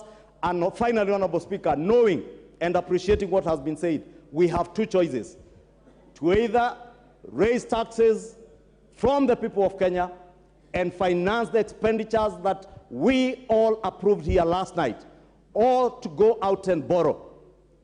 But we said and we committed as a Kenya Kwanza government, we shall not sink this country into a deeper economic hole by borrowing. We shall be innovative. There are innovations to tap into new taxes, like the digital economy, Honorable Speaker. And I appreciate the committee has brought the digital content providers from 15% to 5%. But there are also digital assets like the cryptocurrencies, Honorable Speaker, that are not being taxed. We are tapping into those things to be able to raise more taxes and expand the tax base. Finally, Honorable Speaker, let us not lie to Kenyans.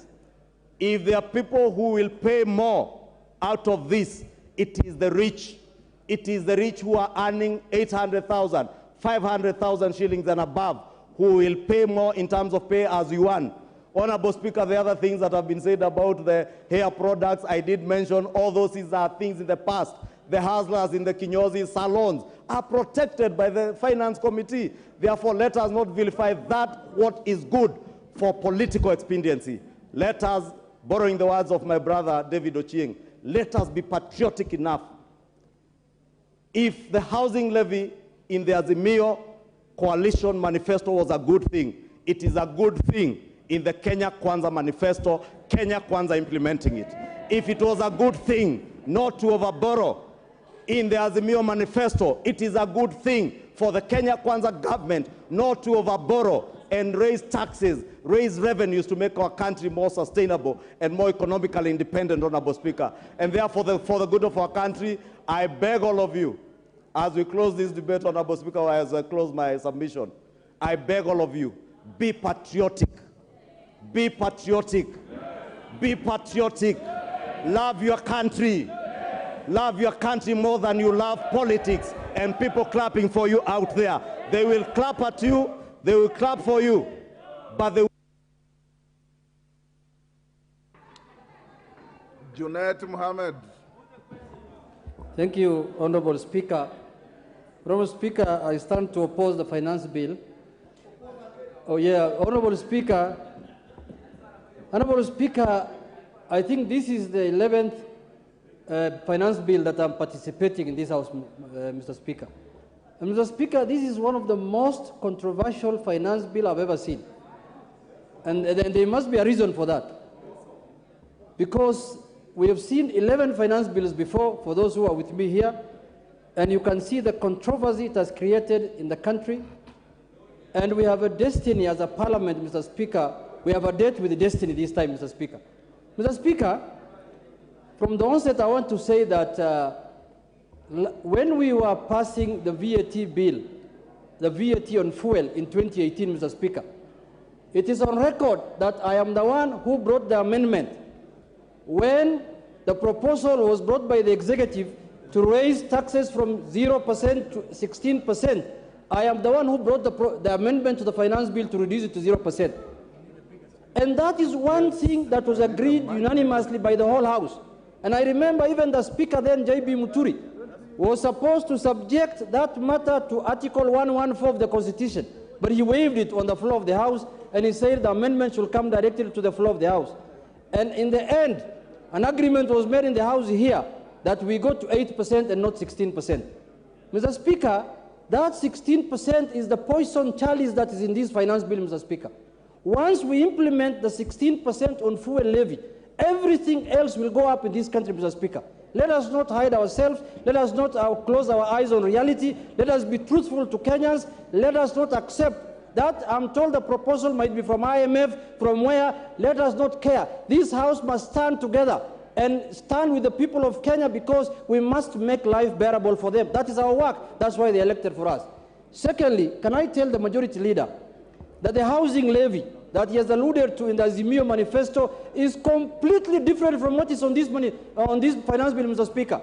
Our housing levy was modeled in accordance with the Singapore model, where we were supposed to collect money cheaply, affordably, in a manner that is bearable to the people of the Republic of Kenya, Mr. Speaker. Not this one of collecting through the nose, Mr. Speaker. Mr. Speaker, I participated in when they were formulating the AZIMIO manifesto. But Mr. Speaker, it is completely different. It is like day and night. Don't use the AZIMIO manifesto as an example. If we were allowed to donate that AZIMIO manifesto to you, every Kenyan today will be happy and will be supporting this bill, Mr. Speaker. Mr. Speaker, I want to say this, that let us be careful as members of parliament, because Kenyans are looking up to this House. This bill was prepared by the executive, but it is the House that has the final say on it, Mr. Speaker. That is why they say there is no taxation without representation. That is why we are here to safeguard the interests of the public. So don't be cheated that when this House passes the bill, the executive will wash their hands on us. They will say it is Parliament that passed the bill. It's not them. I can assure you that. You wait until it is passed. Let us scrutinize this bill properly. Let us make sure that it is passed in a manner that is for the well-being of the people of Kenya. Mr. Speaker, we are discussing here big projects, housing, we are discussing many big things, roads, flyovers, and everything. People of Kenya today, Mr. Speaker, are discussing food. They are discussing what to eat, how to clothe, and how to take their children to school, Mr. Speaker. Let us not speak to them like the famous French queen, what was her name? Mr. Speaker, can you help me? Antoinette Mariette. The woman, the lady who said when her people were hungry and they were asking for bread, she told the people, you can serve them with cake. Mr. Speaker, let us not go that direction. Let us serve Kenyans with food so that they can go to school. They can go to bed when they are not hungry, Mr. Speaker. Mr. Speaker, in conclusion, I want to say, this bill is going now to the third reading. We have a chance to rectify this bill as a House. Let us not be pushed to a corner. Whether you're in Kenya Kwanza, whether you're in AZIMIO, let us not be pushed to a corner by the authors of the bill. Let us file ranks, let us come together, let us scrutinize this bill clause by clause and remove the ones that are offensive and oppressive, and we pass the ones which are not oppressive. But if we want to do it the way other bills were done before here, which I don't want to repeat the same mistakes, the people... Ole Sunguya.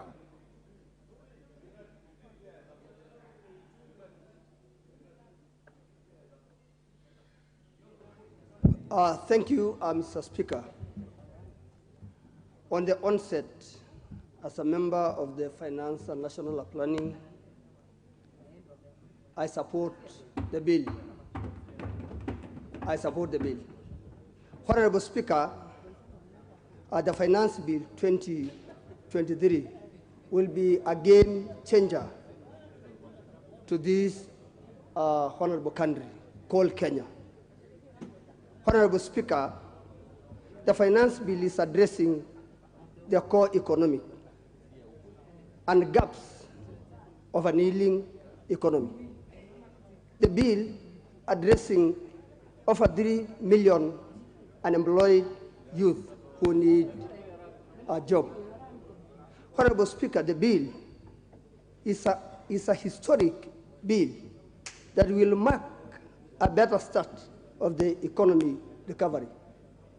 Mr. Speaker, sir, the bill is addressing the debt reduction, which now the debt in Kenya stand at 9 trillion, which was left by the last regime. Mr. Speaker, our projects were stalled, and men and women of the last regime put the money on their pocket instead of our projects. Honorable Speaker, the bill is an important bill that will change this country, will address a number of education of millions of people and students that are unsheltered. Millions of Kenyans to finance the roads, to finance millions of people of Kenya who are thirsty. Mr. Speaker, I stand to say that this finance bill will address many gaps through even CDF, that a number of things and health need to be addressed. I stand to say that this bill must be passed. Thank you, Honorable Speaker. Mama Zamzam.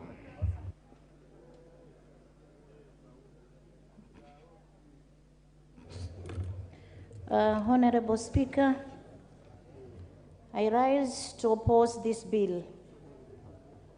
Honorable Speaker, Kenyans have braved harsh economic times in the last couple of years. And despite promises and reverse the situation by the current regime, things seems to be getting worse day by day. The continued rise in fuel prices and free fall of Kenya's shillings have affected prices of basic commodities in this country, and thus driving the inflation rate above 90% in recent months. Mr. Speaker, sir, I was looking at this bill, and I'm looking at the increase in the VAT of petroleum products from 8% to 16%. And I'm asking myself, how are we going to improve production if at all we are going to add this amount of task from the previous years? Actually, we are going to run down the curve, and I believe that we are no longer going to collect more taxes. As you are aiming at collecting more taxes, Honorable Speaker, with this kind of increase, production is going to fall low, and the Kenyans are going to suffer even more, and the production definitely will go down. Mr. Speaker, sir, introduction of Kenya shillings 5 excise duty per sugar, per 1 kilogram of sugar, will also affect our people, given that currently we're buying sugar at 250 per kg. You can imagine adding more 5 bob on sugar is going to affect our people, Mr. Speaker. This is not a bill for Kenya Kwanza. It's not a bill for AZIMIO. It is a bill for the people of this country. And someone was asking, what can we do to improve our economy? Mr. Speaker, sir, I want to state that the government can start by saving the over 700 billion looted annually by sealing all loopholes. The government should go after looters to recover stolen public resources instead of discontinuing corruption cases and appointing thieves state officers.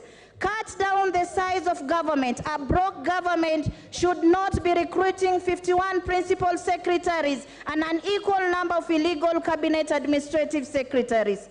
Eliminate unnecessary offices, including the offices of the spouses of our executive. We don't need this office. Thank you, Mama Zamzam. Although you are flouting the rules of the House by reading a speech instead of debating. Mama Alice Nganga. The rules of the House don't allow you to read a speech except the mover here, if he has notes to guide him. You are debating. Give the microphone to Alice Nganga.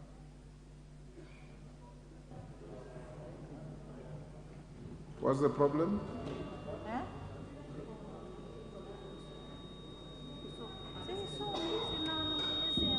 You have Mama, switch off Mama Zamzam and give the microphone to Mama Alice Nganga.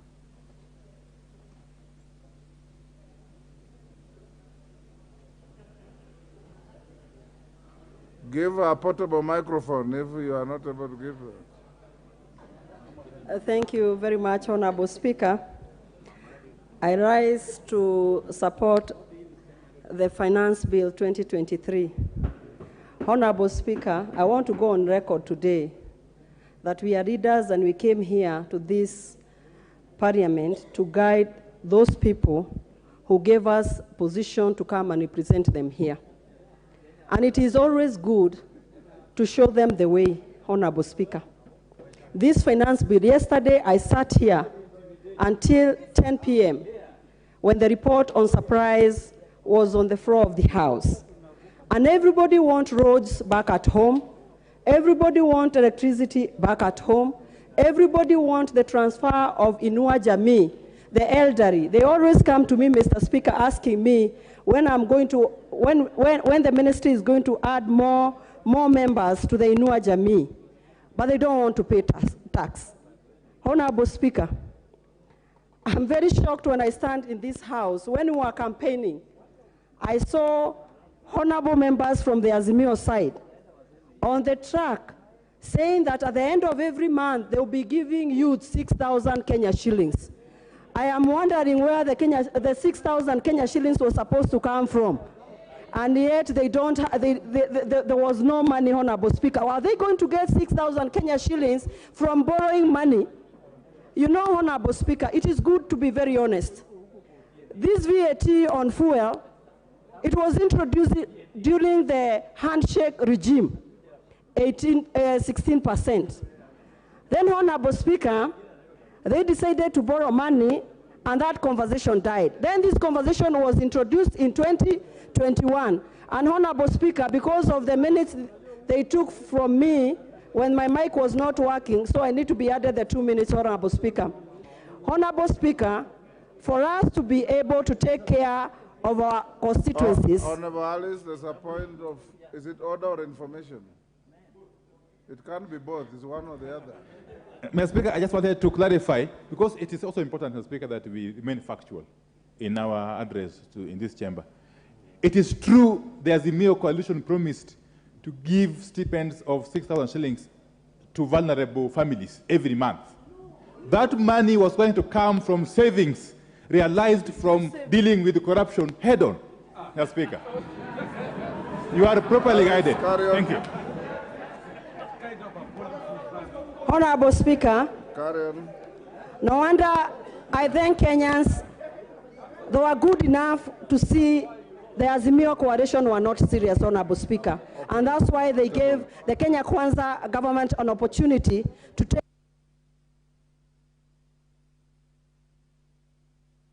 Thank you, Alice. Your time is up. Wind up in 1 minute. Give her 1 minute to compensate the interruption by the minority leader. Thank you very much, Honorable Speaker. Honorable Speaker, I'll wind up by saying, let everybody give Honorable, our President William Samoei Ruto, an opportunity to take this country to another level. For midterm, we passed during budget policy statement and Kenya Kwanza plan. Let us be able to sustain ourselves from money collected from us. The problem of borrowing has to come to an end. And I want to tell you and to promise Kenyans, in a duration of 2 years, this country will move from one level to another, Honorable Speaker. Just like during Kibaki's time, when he introduced ETL, Honorable Speaker, people opposed it. But later, ETL came to help this country with transparency and conducive environment for businesses to thrive. Honorable Speaker, I stand to, Honorable Speaker, to support. Joshua Kimilu. Joshua Kimilu. Thank you, Mr. Speaker, for giving me this opportunity to give my contribution to the controversial financial bill, Mr. Speaker. Mr. Speaker, I rise to speak because while fiscal policies and revenue generation are important, Mr. Speaker, we also need to look at the interests of our people, Mr. Speaker, we read. It is equal imperative to question the impact those policies have to our people, Mr. Speaker. Unfortunately, the implication of the proposed Finance Bill 2023, Mr. Speaker, will only separate burden to the citizen and even more to the Asalas nation that the current administration, Mr. Speaker, say that they'll take care of them, Mr. Speaker. Mr. Speaker, the issue of house levy, Mr. Speaker, it is very important, Mr. Speaker, for the nation to give the Kenyans options to build the houses or to do what they can do through their contribution voluntarily to do their houses, Mr. Speaker. Honorable Speaker, Kenyans are proactive people, Mr. Speaker. On the ground, as I quote, Kunjituma, Mr. Speaker, there are Kenyans who are struggling now, paying their loans for the houses, Mr. Speaker. So, Mr. Speaker, we are not here as members of parliament to overburden our people with houses, Mr. Speaker. Right now, as you are speaking, parents are not able, Mr. Speaker, to take back the student to school. And, Mr. Speaker, it's due to lack of school fees, Mr. Speaker. Adding other tax to them, Mr. Speaker, will overburden them more. And this will make our country, Mr. Speaker, to be in a situation whereby our people will create more confusion, and many people who are starting a business will be in a position not even to continue with their business, Mr. Speaker. So, Mr. Speaker, I take this opportunity and represent my people from Haiti, who I represent here, Mr. Speaker, to say no to this financial bill. Thank you. Mwangi Kiunjuri.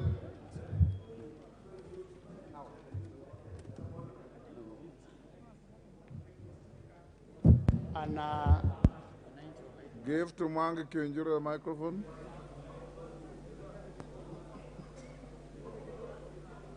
Give him the next, move to the next one.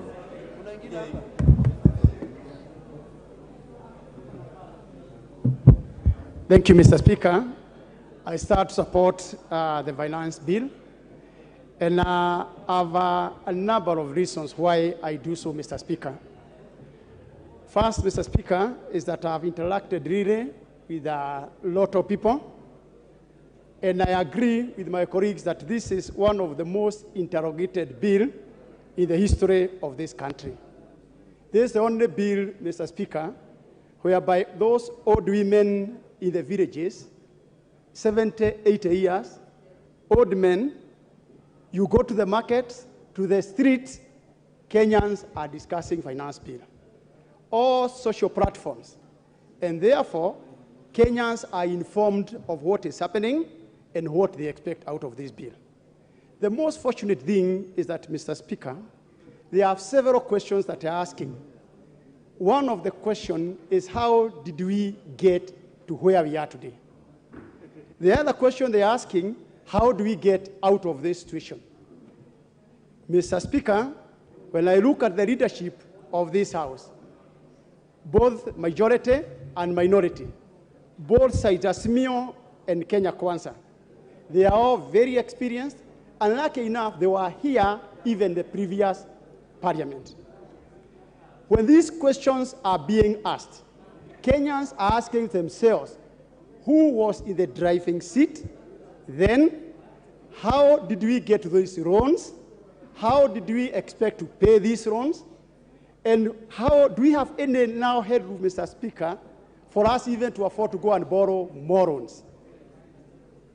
The answer we are trying to offer them, we are giving them illustrations also of a sick person. And this sick person will die, either you take care of them, or we make serious decisions to take a surgery. And therefore, Kenyans must agree to go through this painful surgery to enable us to get to the next level. We might have came in different boats, Mr. Speaker, but now we must pedal together or we sink together. Mr. Speaker, we have no other choice, and we have to be very genuine to our people. Either we do politics, we continue politicking, or we look for a way to get Kenyans out of the deep hole. And there is no way we are going to attain that, Mr. Speaker, unless we are truthful to our people. Yes, Kenyans will expect us to oppose this bill. But if we oppose it, Mr. Speaker, how will we tell them? Your time is up, Kinjuri. Umul Khair.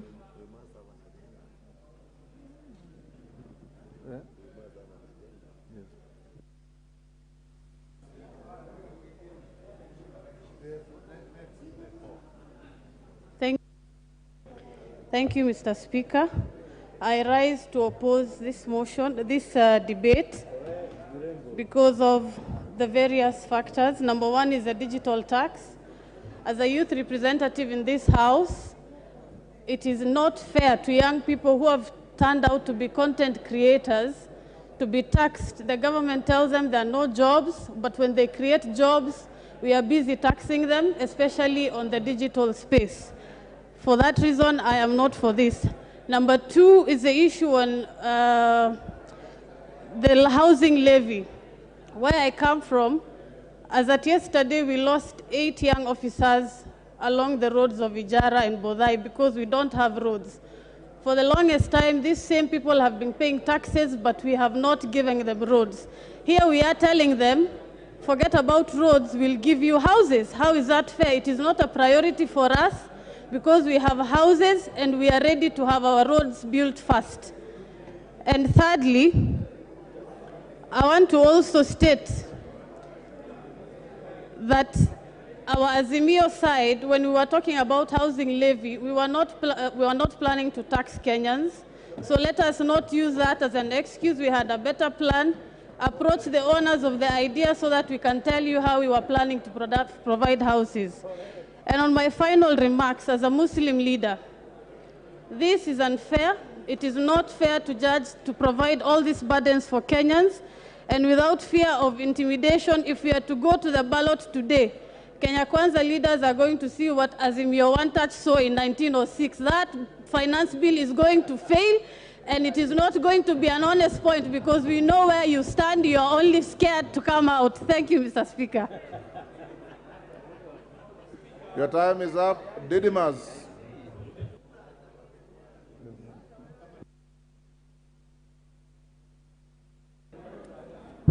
Thank you, Mr. Speaker, for giving me this opportunity and make it very clear that I want to support this particular bill.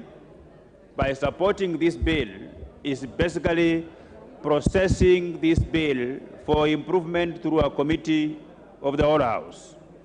Mr. Speaker, I have gone through the report of the committee. There are a lot of issues that were contained in the original bill as it was, Honorable Speaker, that I had issues with. But the committee has provided solutions in this report, Honorable Speaker. Honorable Speaker, I want to commend the committee for moving across this country to solicit for views of the Kenyan people. The views, whose views are contained in this document, and they are proposed for a number of amendments to improve this bill, Honorable Speaker. Honorable Speaker, I am particularly happy because we have very many people who are misleading Kenyans that the reduction of tax on spare parts that are used in aviation, in aircraft, that they were going to benefit the rich people, but the reduction of taxes on aeroplane spare parts is going to bring back the business of aircraft maintenance back into this country, and this is going to create very many jobs that are going to assist our people going forward, Honorable Speaker.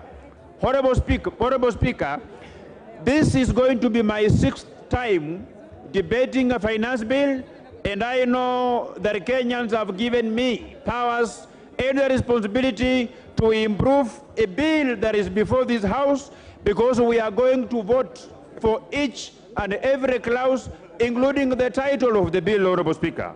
Honorable Speaker, I want to make it clear that the areas that Kenyans who are concerned have been looked into by the Committee on Finance, and even after the Committee on Finance have gone through whatever Kenyans were raising issues with, we also have an opportunity through proposing further amendments, and I want to urge my fellow members of Parliament that we should not throw the baby with bath water, but let us improve this document, because the government must continue to function by getting money from the people going forward, Honorable Speaker. With those very few remarks, I support. Member for Kamukunji. Kamukunji. Yours is very much. Thank you, Mr. Speaker, for giving me the opportunity to contribute to this particular debate. I represent a constituency in Nairobi with a substantial number of low-income population, many of them who live below the poverty line. And when I speak about Kamukunji, I'm not talking about a constituency or a neighborhood. in a remote area of our country. Kamkunji is only about 1 kilometer from this August House and also from the center of power. And that's why I think it is important to put into context that many of the children in Kamkunji have the same dreams like any other child. They have a dream of living a better life, a dream of having access to good schools, a dream of having access to good education and medical care, a dream to have a decent, affordable housing. But unfortunately, Mr. Speaker, they don't benefit from many of those things as we speak today. They also have a dream as Kenyans of a prosperous and a better Kenya. And that's why I think, for example, many of the aspects of this finance bill would contribute for us to be able to fund the necessary infrastructure that we need, particularly with the housing program. The housing program would be of a great benefit for the people of Kamkunji because much of Kamkunji is, consists of slums where people live in squalid conditions.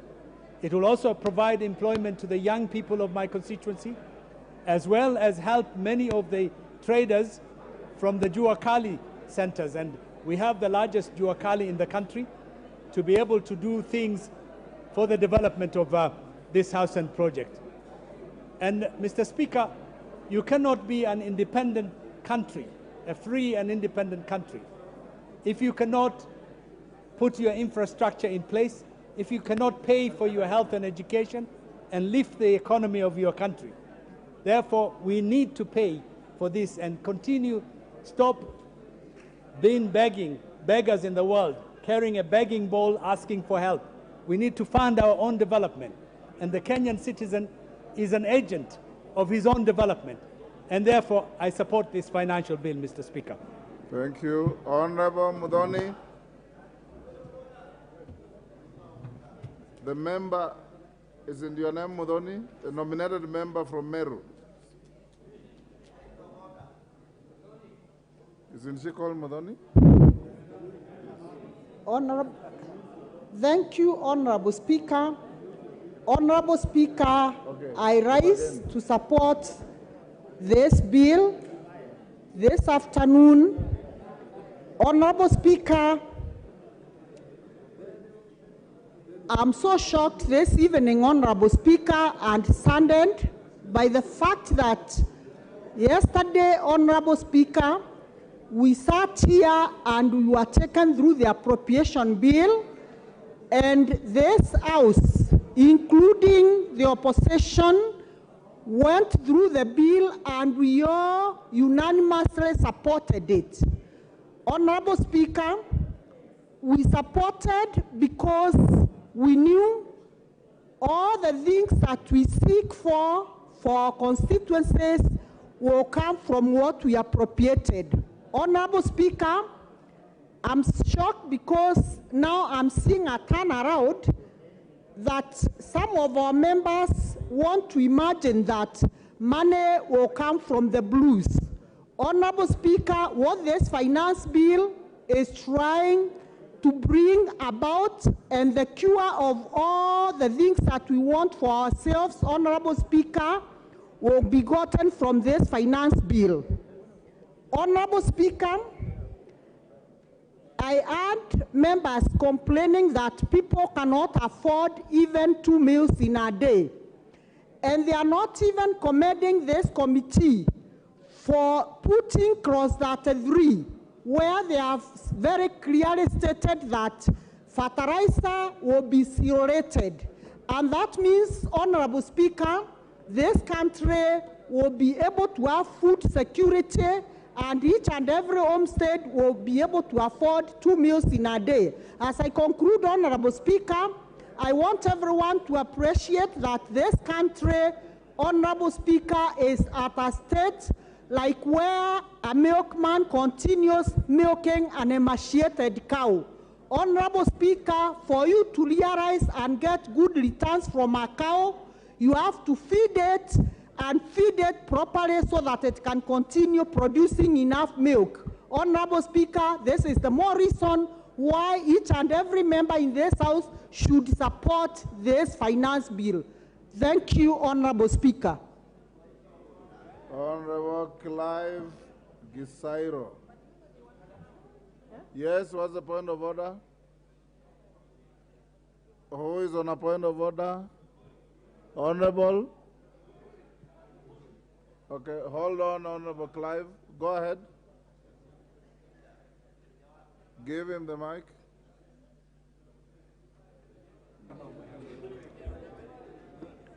Thank you, Honorable Speaker. I'm rising for a point of order.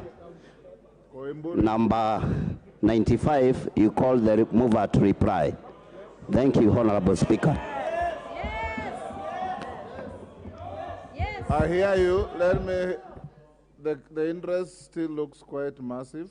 Let me hear a few more members before I come back to a point of order. Clive? I have already given the floor to the member. Thank you, Mr. Speaker. Masaba. Thank you, Mr. Speaker. Yes, what's your point of order? Order, Clive. Mheshimiwa Speaker, mimi umenionea. Nilikuwa namba 22 katika bodi yako. Nimekaa hapa tangu asubuhi, sijapata nafasi ya kuzungumzia mswada huu. Mbona wanitenga? Honorable Mbeyu, each and every member here has an equal right to speak. And everybody will have a chance to speak. There are balances that we are doing. Your own leaders are also encouraging the chair to give certain members, and the chair cannot ignore that. Every member will speak. Na kusema ya kwamba unaonewa, wewe ndio unaonea mwenyekiti wa kikao hichi, kwa sababu kila mwanachama aliyoko hapa, kila mheshimiwa, kuna wengine wamekaa hapa tangu asubuhi, wengine tangu jana. Hata ule mheshimiwa wa Lugara ameketi karibu na wewe, amekuwa anainua mkono kila wakati, na yeye anangojea pia kuzungumza. Kwa hivyo, waja tungojee, ukifikiwa utazungumza, usipofikiwa itakuwa hivyo.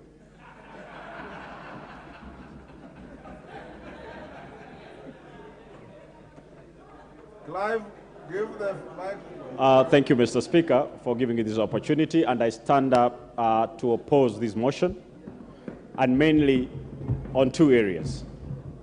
Number one, the housing levy. Mr. Speaker, we will be lying to the nation that suddenly we'll start building homes for the poor, that you will tax different people and build homes for different people.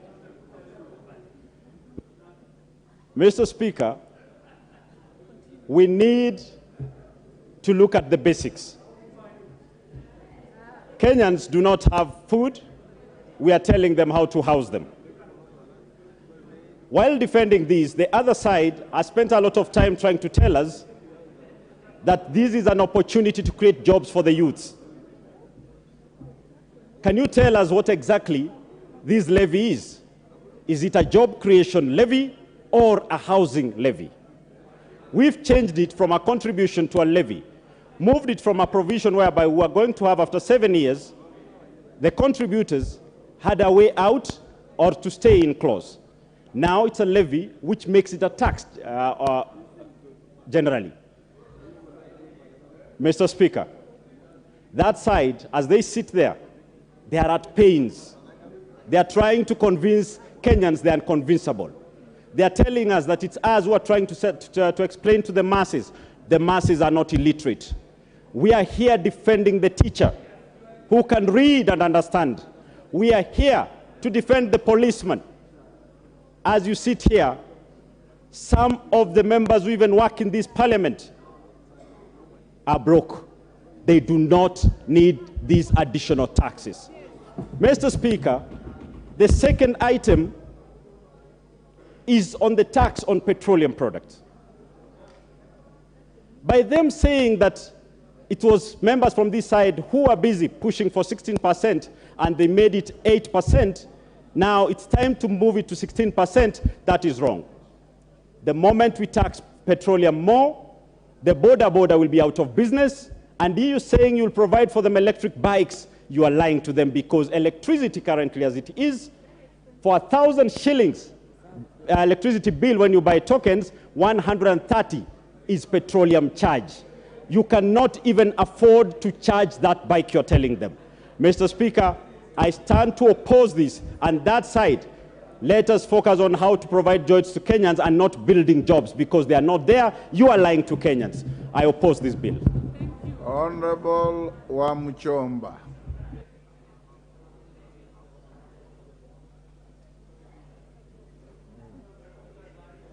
Give to Wamchomba the mic.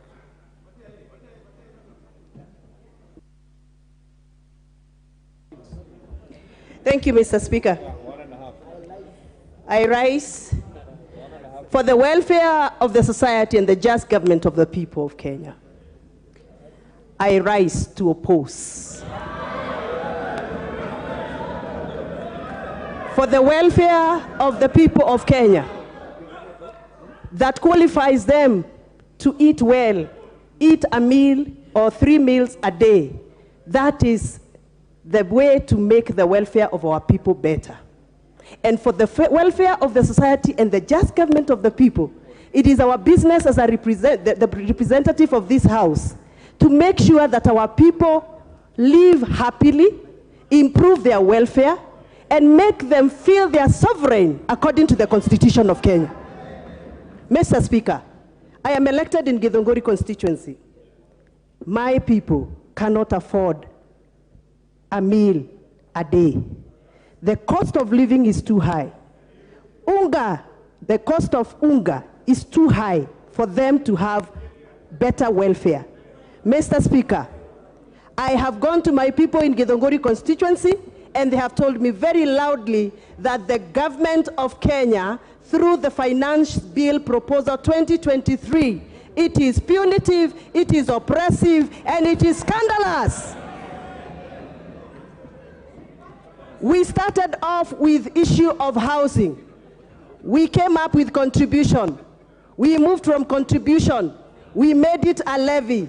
We have moved from the levy. Now we are calling it a task. Is that not scandalous? For the welfare and the society and the just government of the people, I, Gathoni Wamuchomba, say no to an oppressive bill. Thank you. Order. Order. Mulyungi.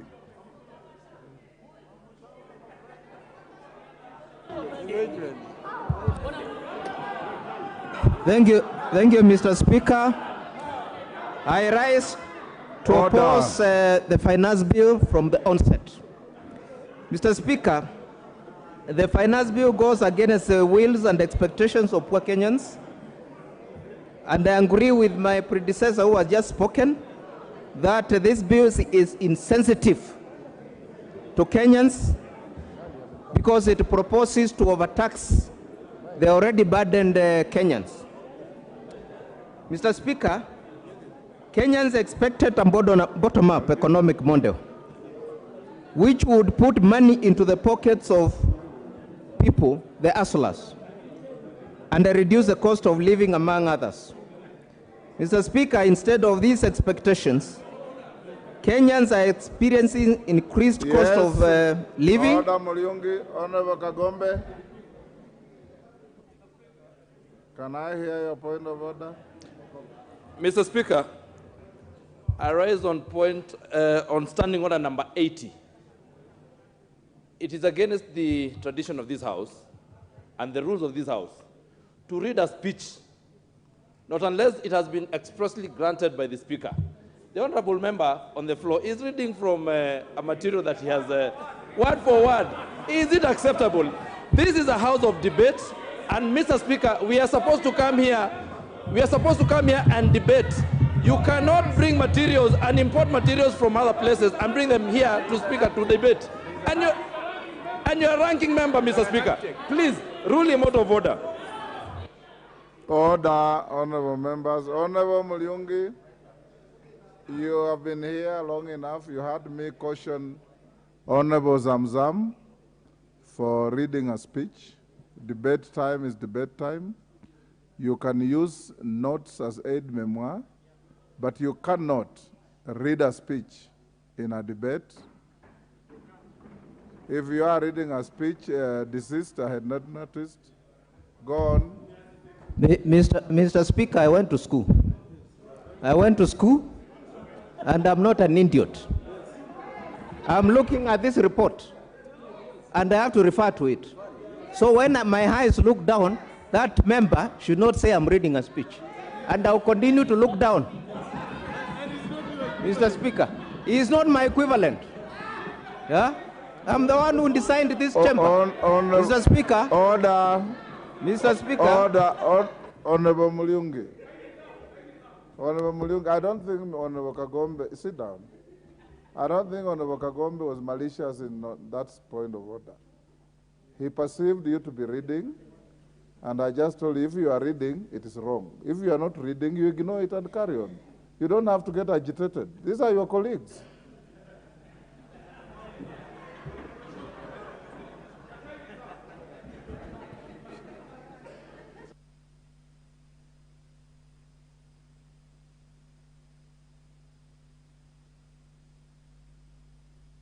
No. Kuja tumia hii.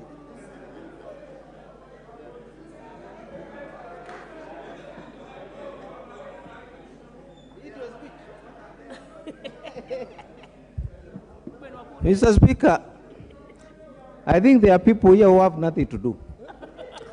Mr. Speaker, I have risen to oppose this bill vehemently. Because Kenya Kwanza promised to put money in the pockets of Kenyans. They promised to put money in the pockets of hustlers, the mamamboga, the boda. Instead of doing that, they are taking that money from their pockets to State House. Mr. Speaker, anything that overburdens the people of Mwingi Central, which I represent, I will oppose it till I die. Mr. Speaker. And you have seen even from the government side, they are also opposing. Why are they doing it? Yeah? So, Mr. Speaker, Kenya Kwanza, instead of overtaxing Kenyans, they should look at better ways. Yeah, better ways. That's what you wanted to do. So that, yeah, that's what you wanted me to do. Look at better ways of raising money. Instead of putting tax on unga, putting tax on fuel, which is going to increase bus fare, border fare, and increase even the cost of living for that border. And the mama mboga, who Kenya Kwanza promised to put money in their pockets, and now they are taking that money away from them. Therefore, Mr. Speaker, I vehemently oppose the finance bill. Thank you. Kangoko Bowen.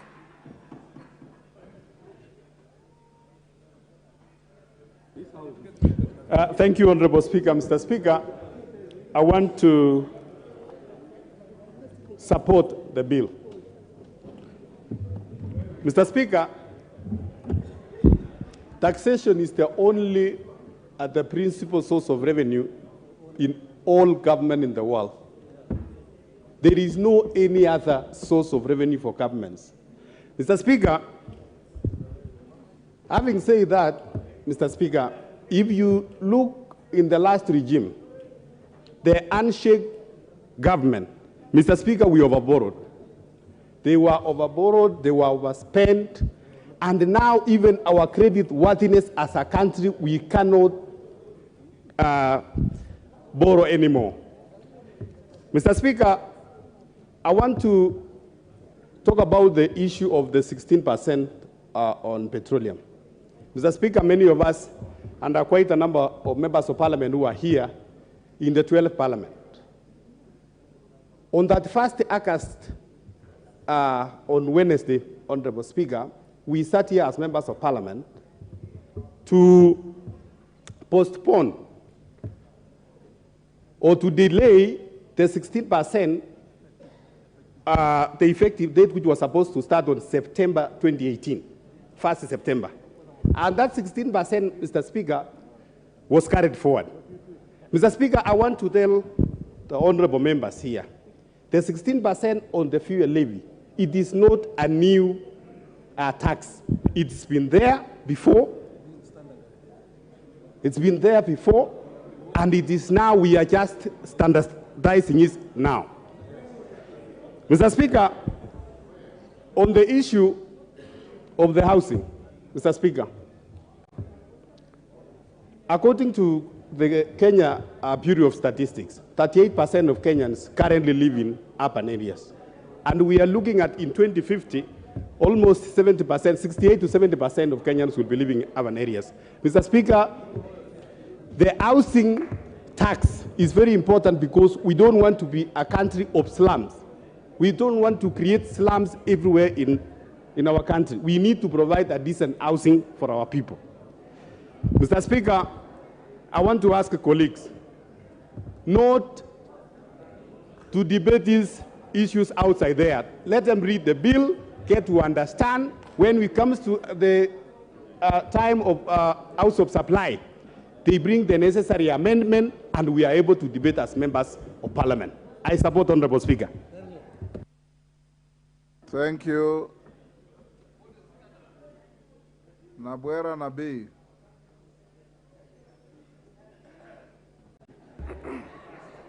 Thank you, Mr. Speaker. Mr. Speaker,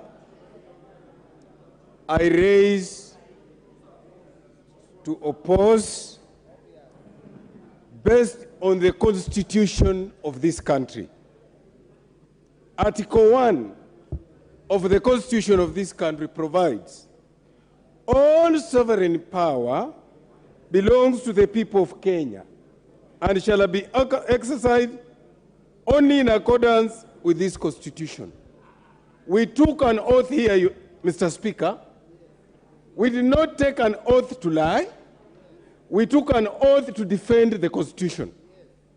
The first thing I looked at when I read the report of the committee was to look at, Mr. Speaker, the petitions I am aware of from Kupet, from NAT, from other people, including farmers in my constituency. They are not attached.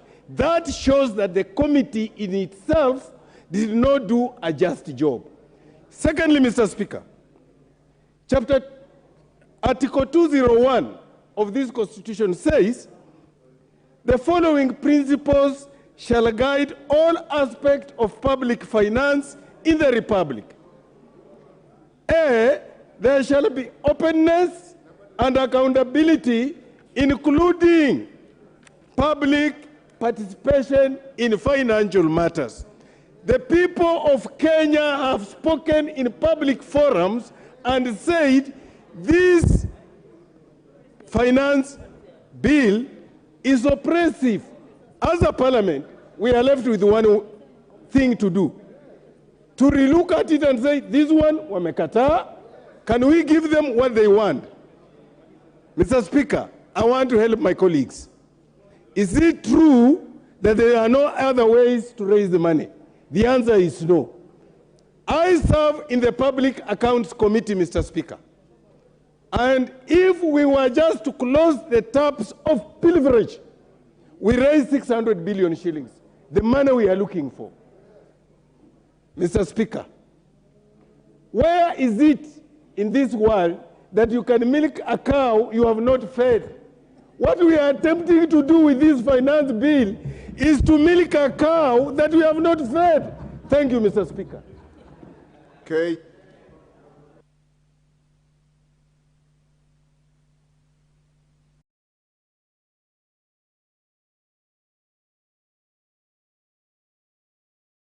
Should first disabuse the notion that what we have here is a housing bill. Mr. Speaker, what we are prosecuting this afternoon is the Finance Bill 2023-2024. And what the Finance Bill seeks to do, Mr. Speaker, are three critical things. One, we stop postponing Kenya's problems. Secondly, we start solving Kenya's problems. And thirdly, we stop kicking the can further down the road. For 7 years, Mr. Speaker, we have been kicking the can of taxation down the road, hoping that the next dispensation shall solve the problems that we are causing, Mr. Speaker. Mr. Speaker, this finance bill that has been adjudicated in the court of public opinion has been laden with a lot of misinformation, Mr. Speaker. Mr. Speaker, people have been going to TV stations. They've been going to funerals and meetings in their constituencies, prosecuting matters that are not even in the finance bill, Mr. Speaker. So the first thing I would like to ask, Mr. Speaker, is that we all acquaint ourselves with the content that is within this finance bill. As we talk about 1 or 2 taxes that are going to be raised, Mr. Speaker, we should also be talking about the 21 odd taxes that are due for reduction, Mr. Speaker. Mr. Speaker, Kenya has obligations. Obligation number 1, we have to pay our international obligations in terms of debt, Mr. Speaker. We are approaching our debt limit, Mr. Speaker. We cannot afford to borrow more, Mr. Speaker. So, Mr. Speaker, we must find where this money shall come from. We have an obligation on recurrent expenditure. We have an obligation on development, Mr. Speaker. The social goods that our people require in the constituencies. Mr. Speaker, I see a finance bill in front of us that is a balance between walking the path towards self-dependent, Mr. Speaker, and making sure that we don't injure our constituents, Mr. Speaker. So, Mr. Speaker, to quote the honorable member from Githongori, for the welfare of society and the just government of the people, we are here to make hard decisions because leadership calls for us to make hard decisions. Finance bill is one hard decision that if we make today, we shall be proud many years down the line that we shall be making it. And even those opposing it today shall want to associate with the success that shall rise from the benefits that shall accrue from the finance bill that we are just about to pass. Mr. Speaker, we are here to debate the finance bill and not the housing bill. And for the sake of the content creators in this country, Mr. Speaker, I support the 5% reduction on our content creation taxes. And Mr. Speaker, I support the finance. Thank you, Honorable Naisula.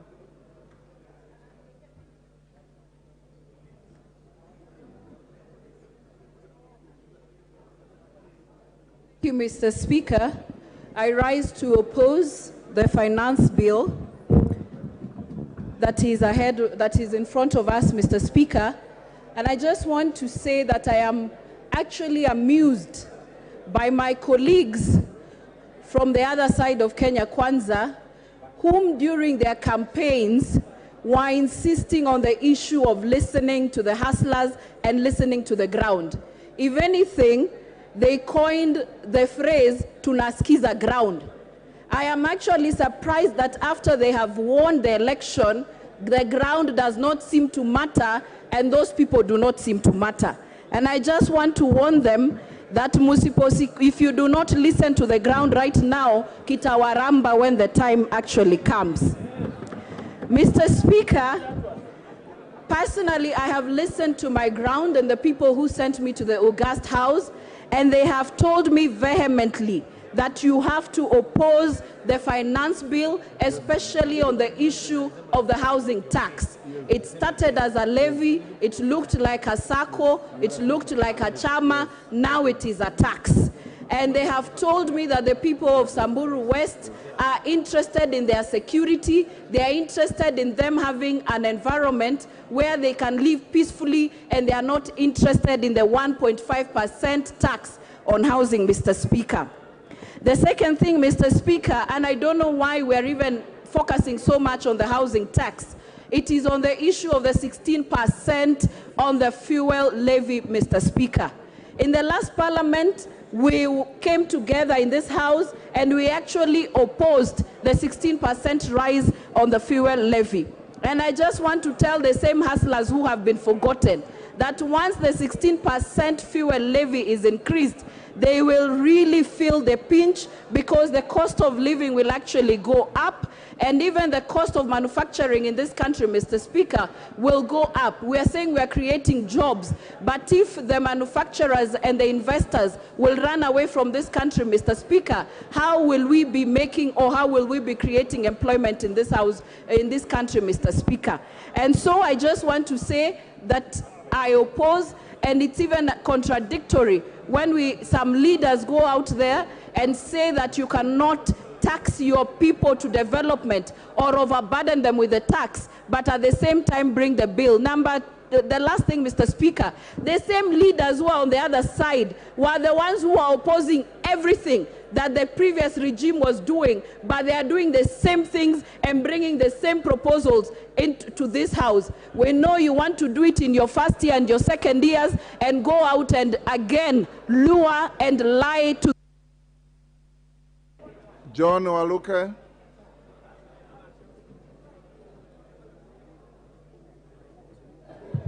Thank you very much, Honorable Speaker, for giving me a chance also to contribute on this ongoing motion. Mr. Speaker, I rise to support this bill.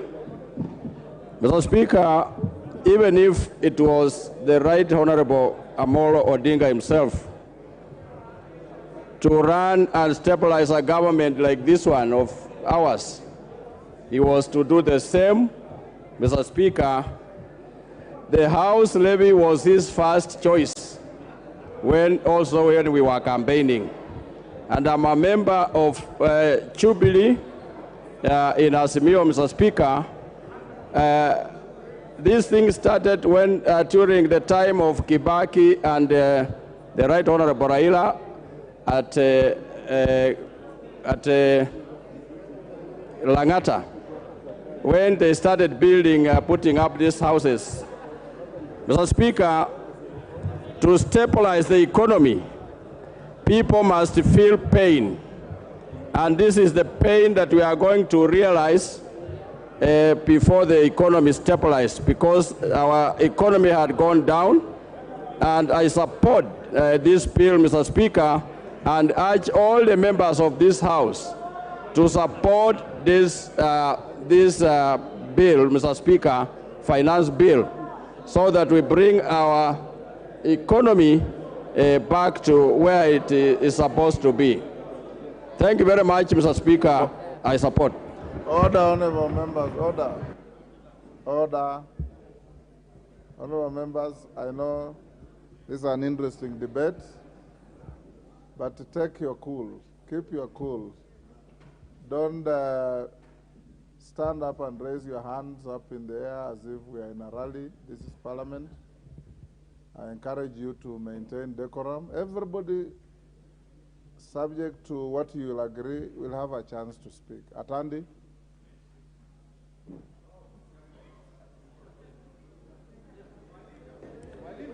Thank you, Honorable Speaker, for the opportunity to contribute on this bill.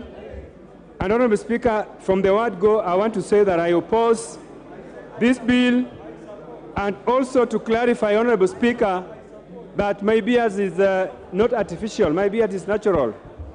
Honorable Speaker, I oppose this bill because, one, we are just coming back from elections, Honorable Speaker, in which the government in power promised to make life easier for Kenyans.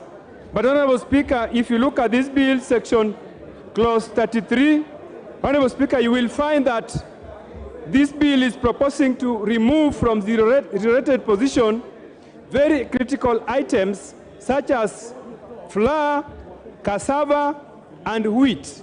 Honorable Speaker, when we passed tax laws in 2021 during COVID rules, we said that these items needed to be zero-rated so that they are made affordable for Kenyans.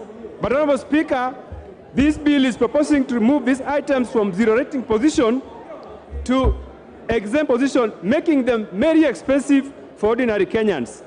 Secondly, Honorable Speaker, there is a notion which I want to dissuade, Honorable Speaker, that it is better to tax rich Kenyans more than poor Kenyans. Honorable, this notion has no grounding in economics. Because, Honorable Speaker, if you want to tax rich Kenyans, the easiest route, Honorable Speaker, is to tax expenditures or to tax their luxuries. Honorable Speaker, if I wanted to advise the government side, I would propose to them, Honorable Speaker, that they could go and tax Kenyans in their clubs. Kenyans spend so much money in their clubs where they make merry, where they spend their extra income.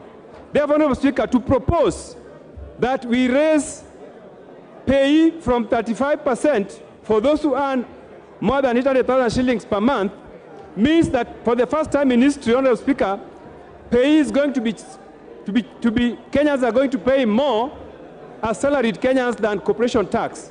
Honorable Speaker, there is no country where corporation tax is more than is more than pay. This is going to be the first.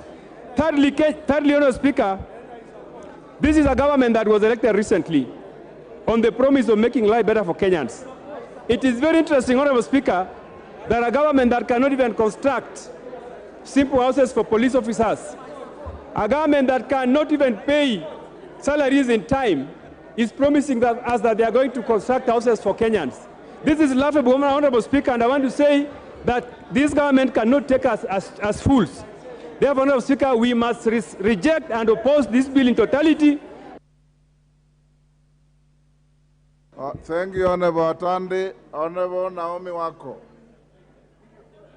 Honorable members, after Naomi, I will give 5,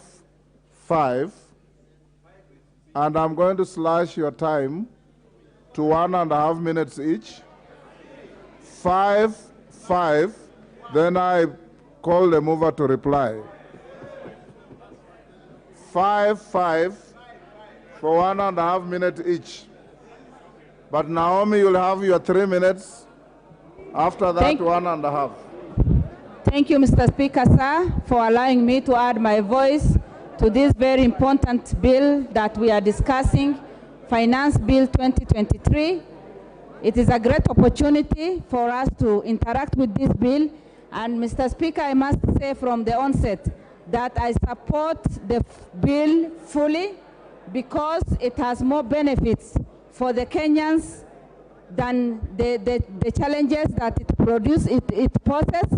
And Mr. Speaker, sir, Kenyans have suffered for so long, for many years. The challenges that the AZIMIO team is talking about has been there for the last many years. And the bill that is on the table today is the solution to our problems. Mr. Speaker, we must be a self-reliant government, a self-supporting government, and this bill is the only thing or the only bill that can make the difference in the situation that we are in today. And I know very well that all the members of parliament want development in their own constituencies and in their own counties, but it is unfortunate today we are fighting the bill that has all the solutions ready for us. And Mr. Speaker, when you look at the manufacturing center, it contributes to 40% of the employment and the GDP in Kenya. The committee has in its deliberation offered a number of reprieve to support the sector and in particular to local companies. And through that, we will be able to employ many youths who are unemployed, we'll be able to create jobs, we'll be able to support families that have suffered for many years. Again, Mr. Speaker, under climate change, the global warming has a serious effect on the entire world. But in this bill, we are providing solutions that will have some positive impact on the entire nation. And because of all that, we also see very well that education is one of the major beneficiaries. Mr. Speaker, where there is no vision, Mr. Speaker, we perish because of lack of visionary leaders. This bill provides us with all the solution, and in order for us to overcome our current challenges, we must support, and let us not be emotional, let us support. And to our team, Kenya Kwanza, let us be trustworthy. Let us take care of the resources that God gives us and be good stewards. To whom much is given, much is expected. Very well. Order, members. Let's limit the movement to the Speaker's desk. Next, let's have Honorable Martin Owino. Ndewa is in the House. Proceed.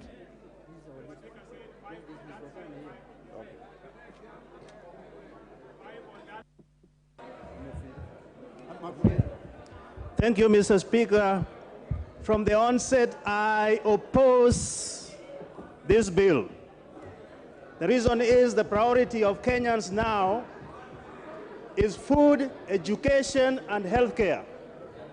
Number two, if you increase the petroleum product tax from 8 to 16, it means you are negating all those gains in zero rating and exemptions. So you are cheating Kenyans. Number three, Mr. Speaker, that bill or that debt which we are saying we are looking for, if only we can sit down and seal all the loopholes, the wastages, the thefts from our coffers, we will get that 780 billion. We don't need to tax Kenyans anymore. Mr. Speaker, I heard the KK saying that they are giving Kenyans what they promised. That is a lie. Let us not lie to Kenyans. Even a cow with much milk, if you over milk the cow to the veins, it will kick the bucket and you will have no milk. We are saying, as my party leader says, punda imechoka. We don't want this bill. I oppose. Very well. The Honorable John Kawanjiku is in the House. Kawanjiku, I'm told you have already spoken on this. Then please, if you have spoken on this, you cannot speak twice. If you haven't, proceed. Thank you, Honorable Speaker. I think I've been here the whole day waiting for this moment. But I want to stand on this floor of the House to support the finance bill, Mr. Speaker. We must be truthful to ourselves. We must tell the country the way the nation is. The issue of increasing in terms of debt, we cannot allow it to happen, Mr. Speaker. We must, in a way, be able to consolidate revenue, and so that we can be able to help our people in terms of posterity, in terms of the future, and probably from where we are coming from, Mr. Speaker. Some of the issues are raised by the finance bill, and we are supporting, Mr. Speaker, because as a country, we must start thinking towards the future, Mr. Speaker. We must make sure that we have enough houses, even on the issue of the house levy that the opposition are really raising. We must tell ourselves the truth, Mr. Speaker, that without the housing, some of us, probably in the areas that we come from, we don't have much land, Mr. Speaker, whereby that everybody who comes around can be able to get around to build. We must consolidate these people, put them in an affordable housing, and give them at least, dignity for their living, Mr. Speaker. Therefore, I rise to support the finance bill in totality, and even the people of Kiambaa, they told me this morning, go and support the finance bill, because there is no any other way that the government will get revenue, will implement infrastructure, will implement. Thank you. You have had your bite. The Honorable Odege. Proceed, Odege. Thank you very much, Mr. Speaker. Okay. As a career trade unionist in this country, I was instructed by the workers in the public service to come here and oppose this bill. In trade union and in our labor practice, for you to deduct the money of a worker, it must be negotiated. So this one, which is going to be deducted directly, workers in this country have said no. As Nyatika MP, who is coming from the border with Tanzania, my own constituents feed on the goods from Tanzania because goods from Kenya are more expensive. So now, if you are increasing tax, this is very clear that Kenyans who are bordering neighboring countries will be doing their shopping in neighboring countries as opposed to Kenya. Yesterday, when I visited the supermarket, I found sugar from Uganda being sold in Kenya because Kenyans are not able to produce sugar themselves. My last one, which I want to say here, we cannot pay tax which we are not seeing dividend. If you want increased tax, tell us what you are going to do. When you go to Uganda, you go to Tanzania, education is free, medication is free. When you come to Kenya, we are paying. Then why do we pay tax when we are not seeing the returns? On behalf of workers and the people on your ticket.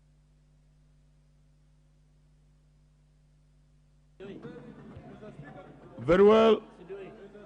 The Honorable Wanjiku Muhia.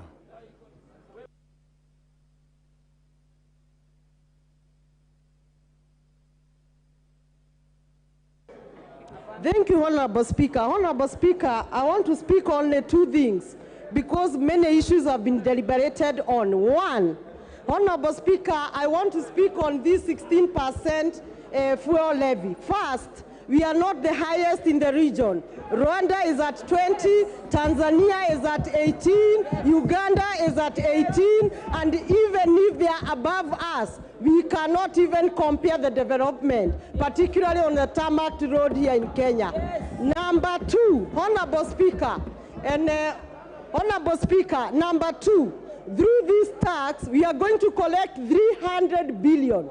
In this budget that we passed yesterday, we are shortfall of approximately 700 billion, meaning the next financial year, if we collect again 300 billion, everyone shall be rejoicing in this country. Finally, Honorable Speaker, the country must correct its taxes because from a regional level, we must obey the obligation of remittance to international obligations. We must also include the regional contributions that we do. We must print passports from the immigration. As the custodian of free movement of people, people must move, they need a passport, and this is from the taxes that we shall collect. Thank you, Honorable. Thank you. Thank you, Anjiku. Professor Jaldesa. Professor Jaldesa. Thank you, Mr. Speaker, sir. I raise to oppose the motion. And for two simple reasons. The first one, the bill does not consider the children matters.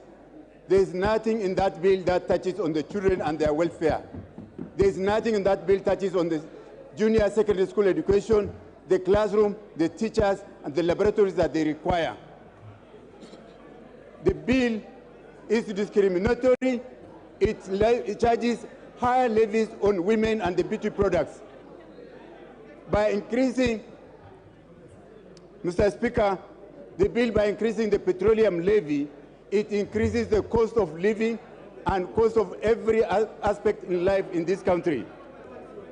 Housing levy is a scam. Housing levy is a scam and should not be charged to the Kenyans. After all, those of us who come from the north keep on moving from one place to another, and therefore we do not need those permanent houses. With those few remarks, Mr. Speaker, I stand to oppose.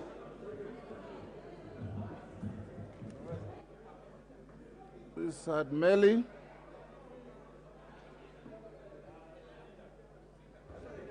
Thank you, Honorable Speaker. Honorable Speaker, I rise to support this bill. Honorable Speaker, I want to commend the Finance and Planning Committee for, first of all, having listened to Kenyans on issues that they've raised. Honorable Speaker, this is a bill that has sensitized Kenyans on what is happening in the country on issues of finance. Kenyans across the country have realized their role, what they had to say, and what the government are doing. This bill is trying to do a lot of things, more so in the affordable housing project, where we are now going to have, if we build houses, we are going to remove slums from our country. Our country today, as we speak, Mr. Speaker, has one of the largest slums in Africa. And the president, this government endeavors to remove it and create jobs. Create jobs, especially in terms of promoting the construction industry, cement industry, and many others. I also want to say that farmers, because of exempt on fertilizer and zero rating, actually we shall increase production on food and many other products. Therefore, I support and I ask the House that we pass the bill. Thank you, Honorable Speaker. Dr. Nyikal. Thank you, Mr. Speaker, for at long last giving me this opportunity. Mr. Speaker, everybody has said here that this is the bill that has attracted the most attention. Mr. Speaker, the reason is simple. Kenyans are suffering and they cannot take any more load. It is not because of public participation. And this bill is completely heartless. It does not consider the suffering of the people. If you look at the amendments are showing you that this bill had no interest in the people, what it was talking at all the areas where the people are suffering.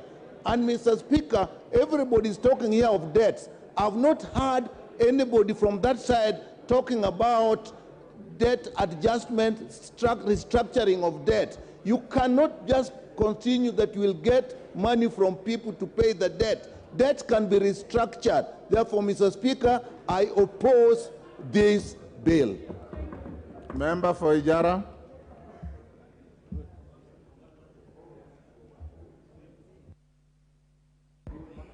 Thank you very much, Bwana Speaker, for giving me this opportunity to support the bill. I support the bill. I support the finance bill.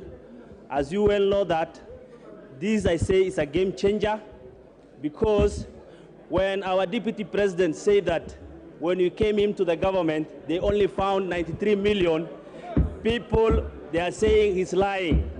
But because they wanted the government, our government, to fall down, we decided as a government, as a Kenya Kwanza government, to come up with a finance bill to sort out the mess they have created. The other issue why I'm supporting the finance bill is because if you see Ijara constituency, we have a project called LabSet. That LabSet, the previous government, they said they will only put a Maram, an international road from Lamu up to Ethiopia and Somalia. But when Kenya Kwanza government came, they said they have to put a tarmac road.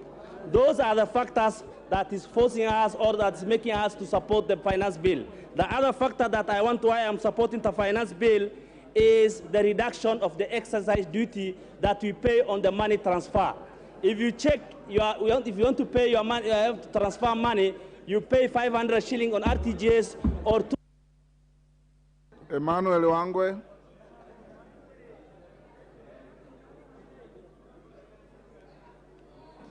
Thank you, Honorable Speaker. That is the last on this side. Honorable Speaker, I rise to oppose this finance bill, Honorable Speaker, on two grounds, Honorable Speaker. The issue of petroleum. I wish, Honorable Speaker, to be very clear that, Honorable Speaker, the petroleum cost, as it's shifting from 8 to 16, that will not only be the difference. Okay. But my concern, Honorable Speaker, is the issue that the current government has taken on G2G in terms of importation of petroleum products, Honorable Speaker. Honorable Speaker, as Speaker said that the VAT across East Africa varies from 18, 20 to 16%, which they are proposing. But Honorable Speaker, what they are not mentioning is the issue of the premium on petroleum product. Honorable Speaker, as we see today, premium product on G2G contract is going for diesel at 118 in Kenya, petrol at 98. What's happening in the neighboring countries, Honorable Speaker? Tanzania is importing at 40 on diesel and 65 on premium. Honorable Speaker, if we get it right in terms of financial discipline, definitely the prices of fuel will come down rather than raising in terms of VAT, and the government will be able to collect enough. Therefore, Honorable Speaker, I oppose. Thank you. The last on this side, Robert Bukose.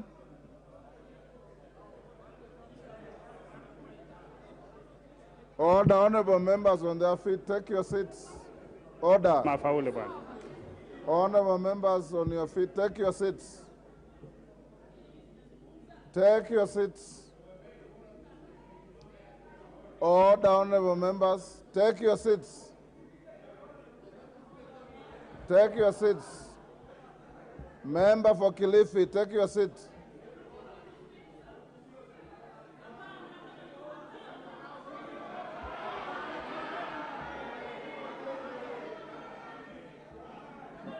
Order, order. Order. Honorable members, order. Honorable Bukosi. Thank you, Mr. Speaker, sir, for allowing me to contribute to this bill. On the onset, I want to say I support the Finance Bill 2023. And Honorable Speaker, when you look at the issue on the Finance Bill, especially on the medical side, we have exemption of vaccines, we have exemptions on medicaments, that is pharmaceutical drugs, and this is going to boost local manufacturing. Honorable Speaker, local manufacturing is going to make it possible for the cost of medicines to go down, for the cost of drugs to be affordable by people, and therefore the cost of health is going to be much reduced. Honorable Speaker, and this is going to assist our country to attain universal health care. And therefore, with those few remarks, Honorable Speaker, I support. Order. Order, honorable members. Order. Take your seats. Order, honorable members. Honorable Anjala, take your seat. Order, honorable members. Take your seat. Honorable members, I told you that I was going to give 5 on my left, 5 on my right. Then I called the mover to reply. It is now time for me to invite the mover to reply.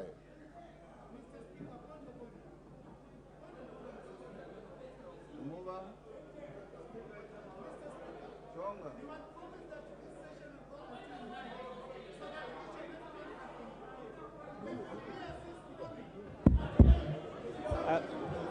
Thank you, Honorable Speaker.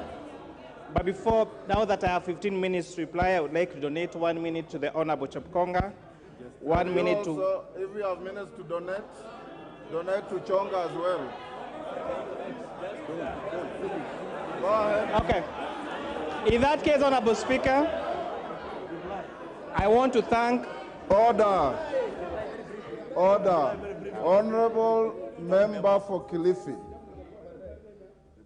you have constantly flouted the rules the whole afternoon, shouting and menacing the chair. I want to assure you that the chair can take action against you without any fear or favor. I'm not going to do that. You should feel embarrassed conducting yourself in the manner you are conducting yourself. Order. Order, honorable members. Order.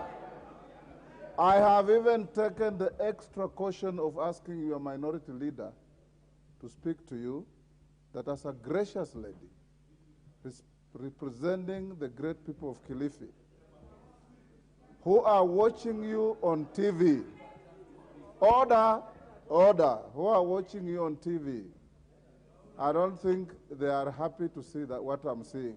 But, honorable members, I want you to know this, that we are many. Not everybody can speak on every item on the floor. There are many members who have spoken, your leaders have spoken, others have spoken, and we did agree that we are going to have some closure at some point. So, Honorable Chair, you said you are donating a few slots. It's up to you. But you have time to reply now. Wanjala, take your seat. Thank you, Honorable Speaker. Listening to Wanjala, the take mood your seat. of the House, I just would like to highlight a few Honorable issues. Wanjala, take your seat. Go on, Chairman. I would like to correct a few misinformations, Honorable Speaker. Now, before I reply, Honorable Speaker, the taxation of chairman, Honorable Mr. Speaker. members, you have said many, many good things in this debate.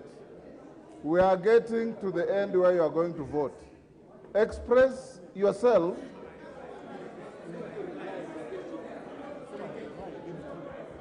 Go on. Yes, Honorable Speaker, I would like to take just 2 minutes to correct some of the misreporting that has happened on this bill. One of them has been the allegation that we propose for taxation of chairmen, Honorable Speaker. We have businesses, we have individuals that have realized a loophole in our tax laws.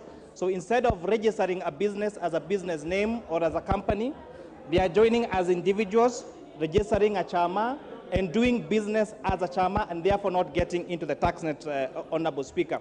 We've extensively talked about the things that the items that you've moved from tax exemption to zero rating, such as manufacture of fertilizer, manufacture of pesticides, manufacture of pharmaceuticals, manufacture of human vaccines, Honorable Speaker, assembly of parts of mobile phones, and all this, Honorable Speaker, are going to go a great way to incentivize our manufacturing, Honorable Speaker. Honorable Kimani. Honorable Junet, what's your point of order?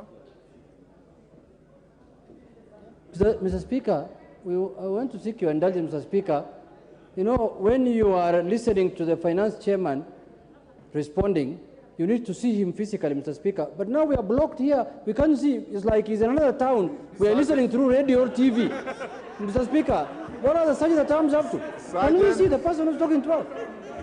Sergeant at arms, allow Junet to have a bill in sight. Okay, continue.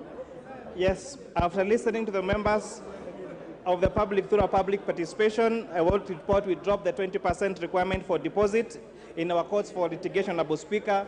The digital content monetization has been reduced from 15% to 5%. The threshold for turnover tax has been reduced from the minimum threshold of 500,000 shillings, Honorable Speaker, and we have increased that to 1 million shillings. Honorable Dr. Gogo raised the concern about wigs, Honorable Speaker, and I'd like to tell this committee that we have deleted these items as accessible products, Honorable Speaker. And the main reason, Honorable Speaker, is that there are very many Kenyans who came to us and told us that they are victims of cancer. And after going through chemotherapy, they get to lose their hair. And they were telling us if you tax those wigs, Honorable Speaker, we are going to make it more expensive to them in addition to the cancer treatment that they have to seek, Honorable Speaker. And with those very few remarks, Honorable Speaker, I beg to reply.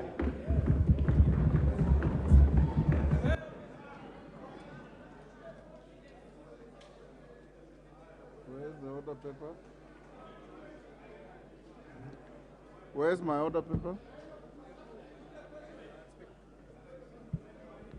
Sorry, order, honorable members, order. I will now put the question, which is that the Finance Bill, National Assembly Bill number 14 of 2023, be now read the second time. As many as of that opinion say aye. Aye. As many as of the opinion say nay. The ayes have it. Order. Order. Take your seats. Take your seats. Take your seats. Take your seats, honorable members. Take your seats, honorable members. The nays have claimed a division, and I'm satisfied that they have enough numbers to have a division. So I will call on the leadership, the whips of either side. We'll ring the division bell for 5 minutes. In the meantime, you bring here the names of your tellers. At the end of order, we ring the bell for 10 minutes. At the end of the 10 minutes, I will direct you in the manner in which you will vote. bring me a teller on either side to conduct the voting. Ring the division bell.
Order.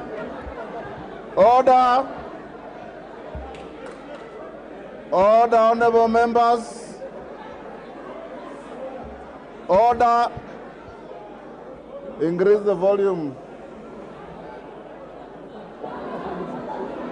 Increase the volume. Order, honorable members. Order. Order, honorable members. Order, honorable members, take your seats.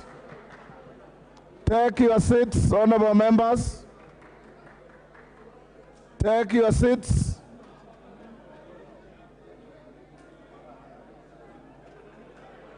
Order, honorable members. Take your seats. Order, honorable members, take your seats.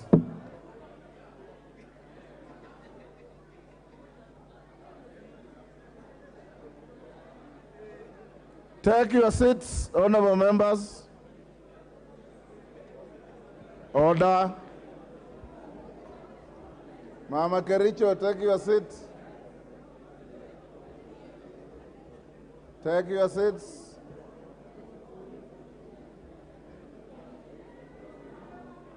Take your seats, honorable members. Order. Member for Naivasha, take your seat. Honorable Bowen, take your seat. Honorable members, take your seats.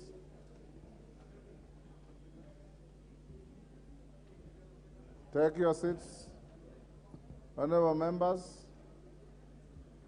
the side on my left claimed a division, which was acceded to. The 10 minutes division bell is now silent. We now want to go into division. The first point of call is to call on each of the whips to bring forward the name of your teller. I have been given 2 tellers on either side. Yes. Okay. Okay, I order now that the bar be drawn, the doors be closed and locked. Any member who is not in the chamber now, yes, you can go and sit. Any member who is out now?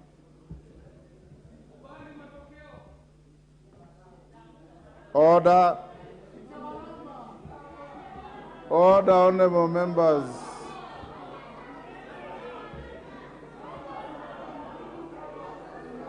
On the majority, order, honorable members, on the majority side, the tellers are 2, Honorable Omboko Milemba, Honorable Robert Bokose. On the minority side, Honorable Wanami Wamboka, Honorable Anthony Kibagendi. After consultations with your leaders, ordinarily, we would vote electronically and we'll finish voting in less than 5 minutes. But I've been told by your leaders and buttressed by the clerk's table that some of you don't have your cards, that the equipment has been malfunctioning at some times. So you are going to vote in the following manner. The clerk has an alphabetical list of all of you by constituency names, A to Z. You sit where you are, and if you read your standing orders, when voting is going on, every member must remain silent. 2, when voting is going on, no member is allowed to move around the chamber. Those are your rules and our rules. So you remain where you are. When your constituency is called, from where you are seated, you say aye or nay, and they'll record here. By the time they are done, then the tellers with the clerks will tabulate and give us the numbers, and then we proceed to announce your results. Order. This chamber is not too big. Those who have access to microphones, you can use the microphone, but if Honorable Were, order, let me do a trial run. Honorable Were, can you without a microphone say aye or nay? Stand. Yeah, stand, say aye or nay. Again. I just want to test if you can be heard throughout the chamber. Without the mic. Excellent. Now the member right at the back. Yes, the member right at the back, Honorable Ado. Can you say aye or nay?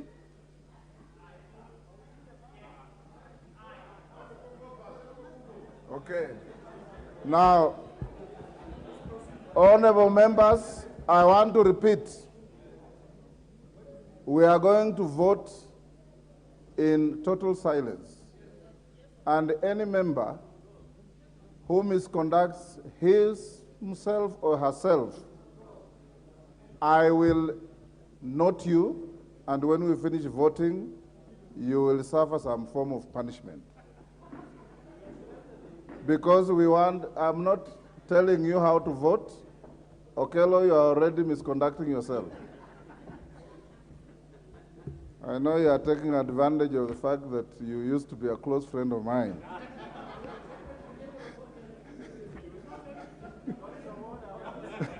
Order. Now, clerk, get ready. And yes, Wanjala, what is out of order?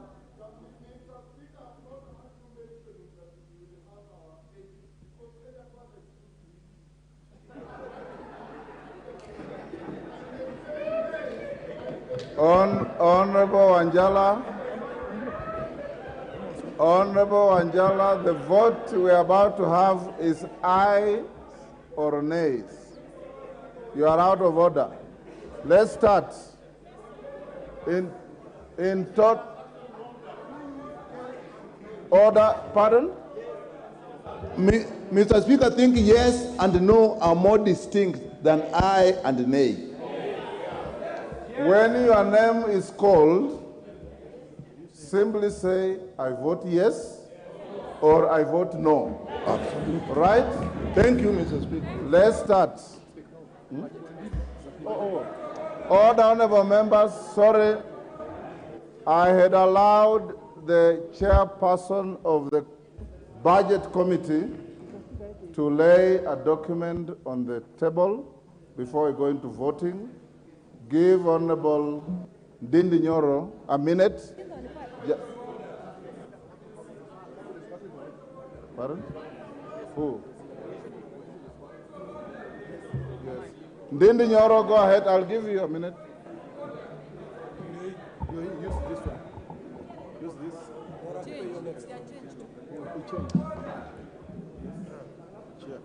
Thank you. Thank you very much, Honorable Speaker. Honorable Speaker, I beg to read the following papers on the table of the House today, Wednesday 14 June 2023, that is afternoon sitting. Supplementary Estimates 2 for the financial year 2022-2023 from the National Treasury and Economic Planning, and the following accompanying documents. 1. Financial year 2022-2023, Supplementary Estimates number 2, Program-Based Budget. 2. Financial year 2022-2023, Supplementary Estimates number 2, Recurrent Expenditure. 3. Financial year 2022-2023, Supplementary Estimates number 2, that is Development Expenditure, Volumes 1 and 2, and 4, Statement on the Financial Year 2022-2023, Supplementary Estimates number 2. Thank you very much, Honorable Speaker. Thank you, Honorable Ndindi Nyoro. Yes, Wandai. Give Wandai the mic. After him, give Ichungwa. The Honorable Speaker, it is indeed true that the guidelines you have given concerning the process of this vote is largely agreeable, and for the simple reason that this is so an important matter that the public would want to see how their representatives are voting. And therefore, I want to thank you for acceding to our request to have this voting process be as transparent and as open as possible. To the Speaker, I also want to plead with my colleagues that we observe the order that has been outlined so that we can finish this process as quickly as possible. But finally, Mr. Speaker, there's only one other matter that needs further clarification. In the past, when we have voted in these chambers, especially in the last parliament, we have indulged members who are unable to be present physically in the chambers to vote electronically. That's the only bit that has not been touched on. Perhaps it beggars clarification. Otherwise, thank you. Ichungwa. Where is Ichungwa?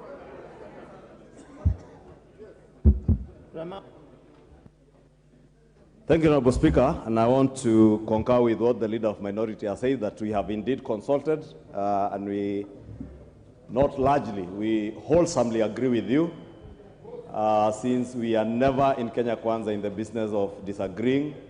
We believe it is every member's right to vote with their conscience, for their people, and we have nothing to hide from our people. And we will vote in accordance with your guidance. And let me also plead with our members, those from the Kenya Kwanza coalition, as the leader of minority has done, that we do this with decorum and the dignity that this House deserves. Thank you, Honorable Speaker. Thank you, honorable members. I have received one request for a member who is in Wajir, in Isiolo, but I'm told they have withdrawn the request. So I now put the question, which is that the Finance Bill, National Assembly Bill number 14 of 2023, be now read a second time. Clerk, you start as we agreed. The agents, the tellers, you can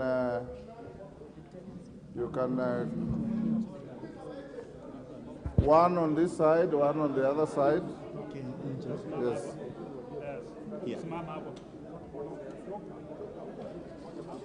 Order, Honorable Wanjala. The ink is not yet dry. I said during voting, absolute silence, no moving about the chamber. And you are already on your feet before we even call the first voter. Okay, clerk, we start. Chepkonga Kiprono Samuel. It is being worked on. Chepkonga Kiprono Samuel. It's voted yes. Any member with a challenge with the voice, we have portable microphones that can be passed around. Langat Benjamin Kipkurui. Kitany Marian Jebet. Atandi Samuel Onunga. Owino John Walter.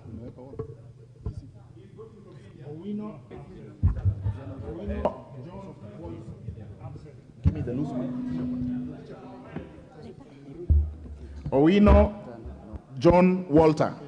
It's not there. Go to the next. It's not supposed to mark yes and no. It's supposed to mark on the no, on the other side. It's already done that. Okay. Then we'll also now. Okay. Okay. Thank you. Owino John Walter. Absent. Honorable is here. It's absent. Okay. Mrembo Irene Njoki.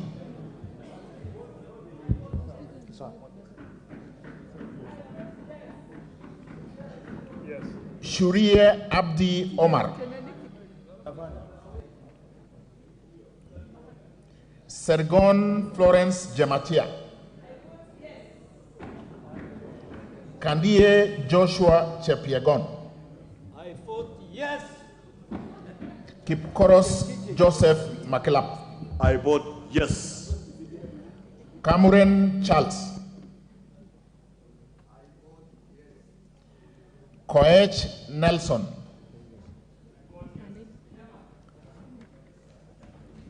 Momanyi Innocent Obiri. Absent. Barongo Nolfason Obadia. Alpha Miruka Ondieki. I vote yes. Lynette Chepkorir. Kilel Richard Cheruiyot. Yes. Yegon Richard Kipkemo. Mamwacha Onchoke Charles.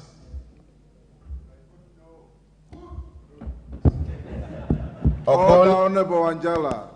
You say that again, and I'll open the bar for you to walk out. Ogola Gideon Ochanda. Osero Patrick Kibagendi. It's up there. It's up there. Vote from there. Yes, it's not in the chair. It's there.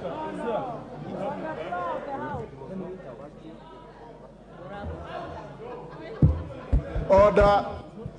Any member who was locked out when we drew the bar is out of the chamber, is present and voting in the chamber. The gallery is not a chamber. Mamwach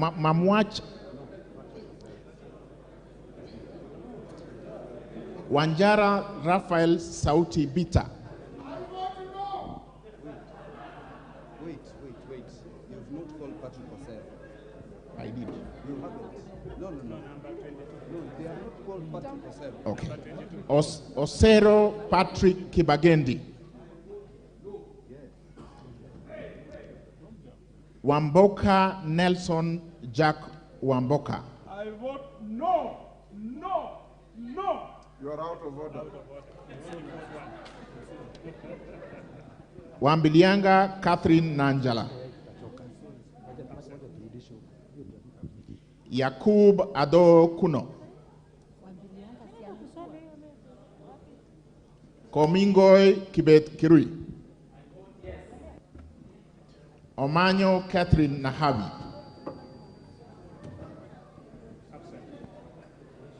Mware Nicholas Tindi.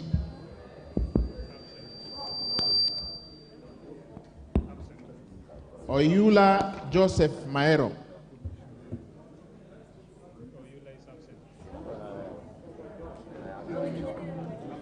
Muruidania Lindikiri Mugabe. Kirima Moses Gushine. Shimbwa Omar Mwinyi.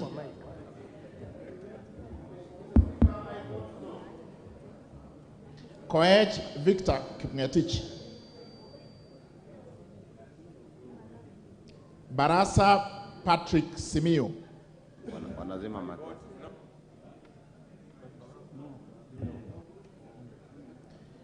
Biego Paul Kibichi.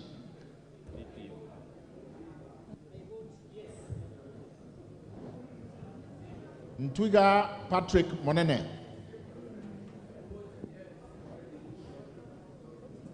Farah Maalim.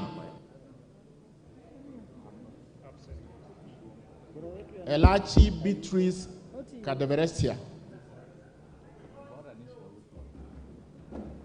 Waweru John Kiarie. Sirma Moses Cherutich.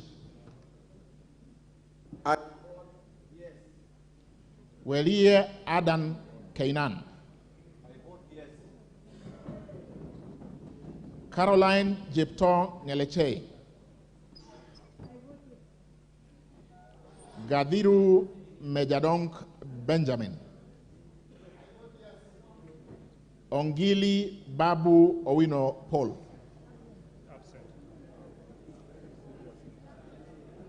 Gakuya James Mwangi. Mawade Julius Musili. Mwenje Mark Samuel Mureidi. Double N Pamela Njoki Njeru.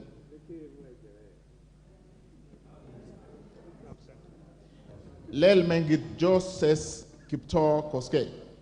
I vote yes. Omboko Milemba Jeremiah. Kibiegon Johanna Ngeno. Pukose Robert. I vote yes. Yakub Farah Salah. Oundo Wilberforce Ojiambo.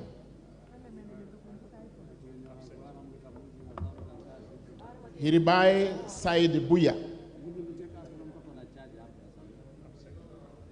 Tungule Charo Kenneth Kazungu. Siad Amina Udgon.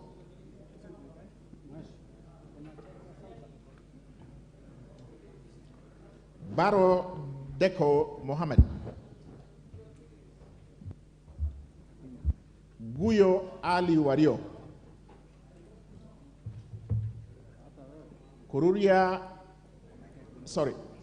Muriu Wakili Edward.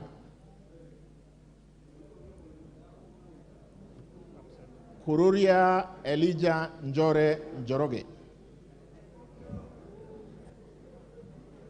Kagombe Gabriel, Yeah, that's it.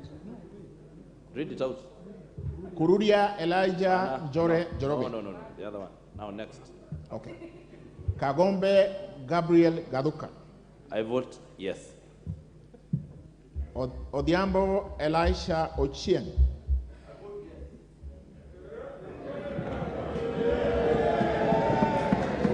Order. Order, members. Gedenji Robert Gishimu.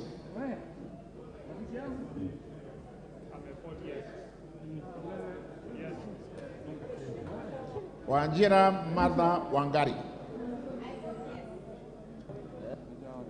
Wamushomba Gadoni.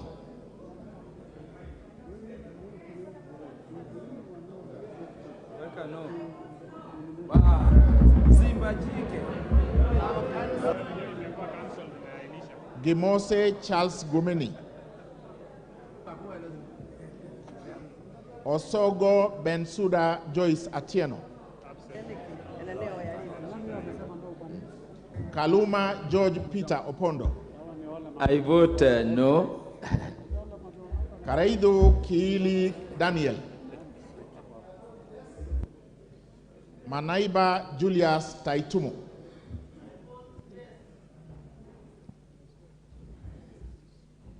Mwirigi John Paul. I vote yes.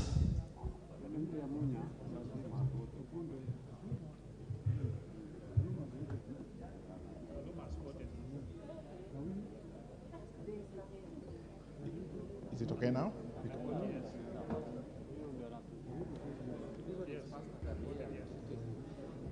Okay. Manaiba Julius Taitumo has voted. Okay.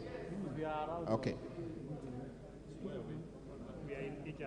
Okay. Abdi Ali.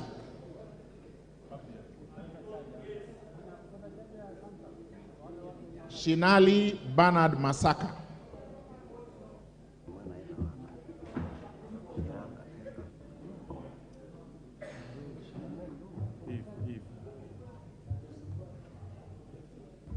Okay. Bonaya Mumina Golo.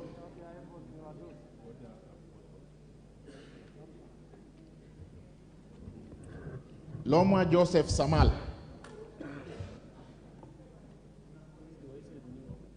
Tubi Bidu Mohammed. Badi Twali. I vote no. Ndongo George Koimburi. I vote yes. Wamashukuru James Gidua Kamau. I vote yes. Obara Eve Akinyi.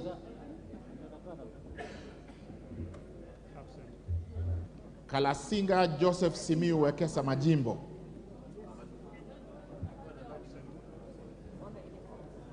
Titus Lote.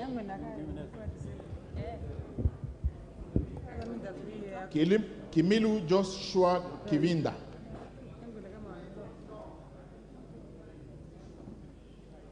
Sankaire Lea Sopiato.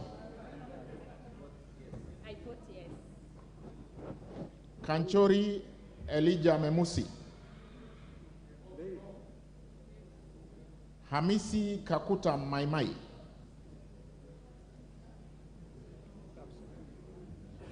Nguro Onesmus Ngogoyo.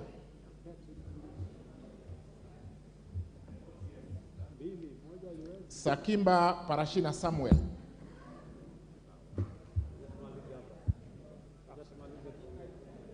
Risa Sunkuya George.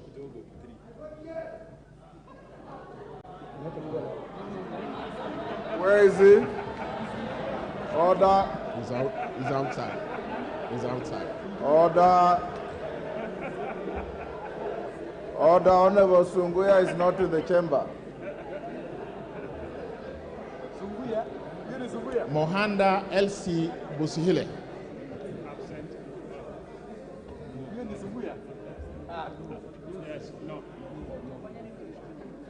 Katana Paul Kahindi.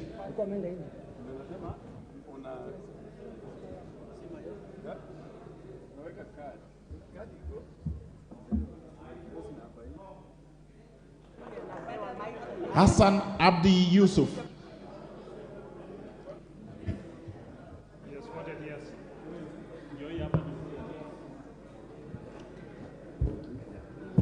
Juguna Chege. I vote yes. Makali John Okusia. Kehongi Peter Irongu. Muli Fabian Chule. He's outside. He's outside. Order. That one is out of the chamber. Chumel Samuel Moroto. Sudi Oscar Kipchumba.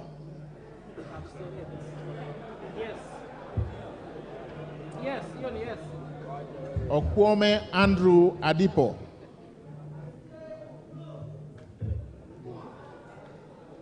Karauri Ronald Kamwiko.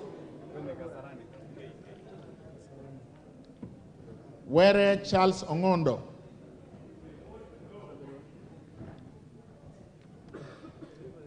Boy Robert. Korir Adams Kipsanai. Kipkoech Gideon Kimayo. I vote yes. Kemei Beatrice Chemweno. Ruto Julius Kipleting.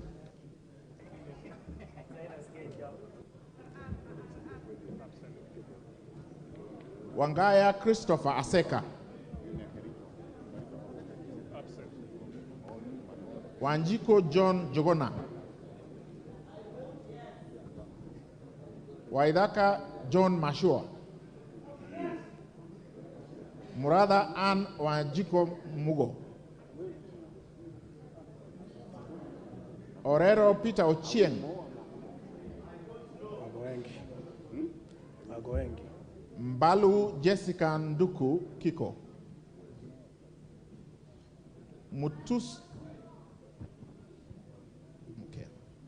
Mutuse Ekomas Mwengi.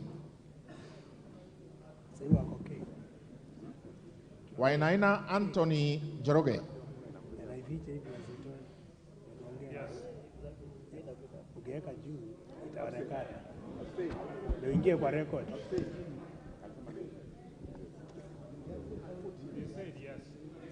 Where is it? Yes, I vote yes. Munyoro Joseph Kamau. Yes. Nyoro Samson Ndindi. Ishungwa Anthony Kemani. Sunkuli Julius Lekakeng. Mwanyanje Gertrude Mbeyu.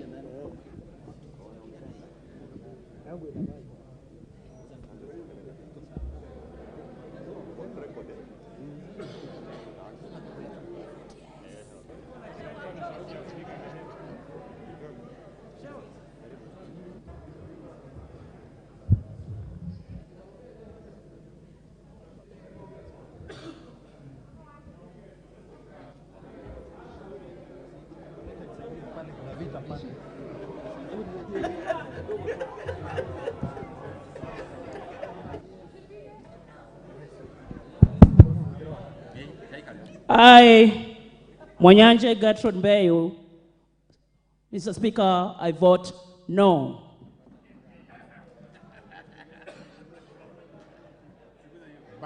Baya Owen Ya.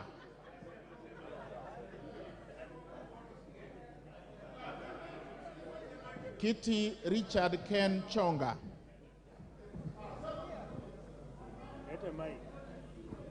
Mimi Kitty ninapiga la, kimombo no.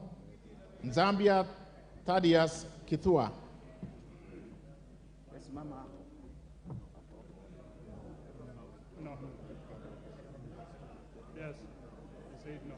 Mutua Didmas Wekesa Barasa.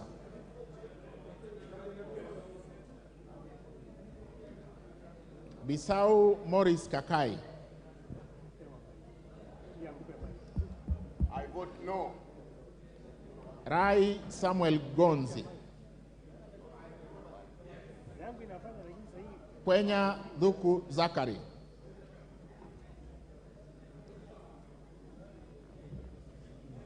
Yes. Huko mwisho huko amesema yes. Muhia Wanjiko. Cheroro Joseph Kimutai.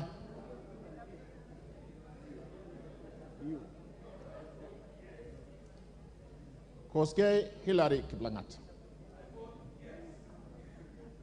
Maina Jane Jerry.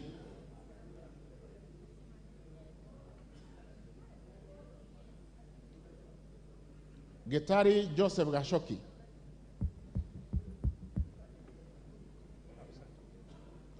Bed Simba Rashid Juma. Aburi Donya Doris.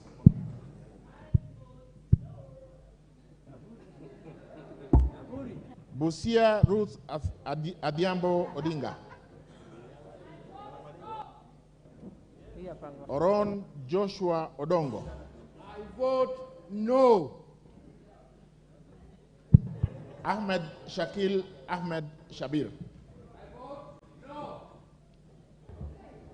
Buyu Rosa Akinyi.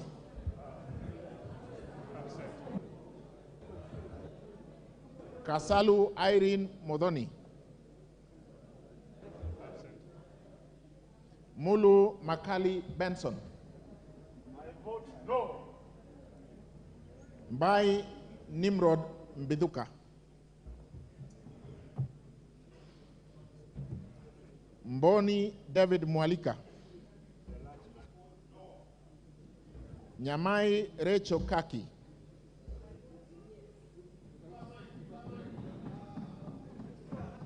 She has voted yes. Nyenze Edith Vethi. Mokaya Nyakundi Jafet. Kibagendi Anthony. I vote no. Papa Jafo. Gisairo Clive Ombane. Papa Jafo. Yegon Brighton Leonard. Papa.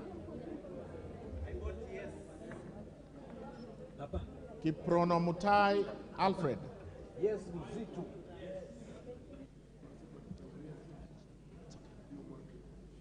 Tanui Joseph Kipkoske.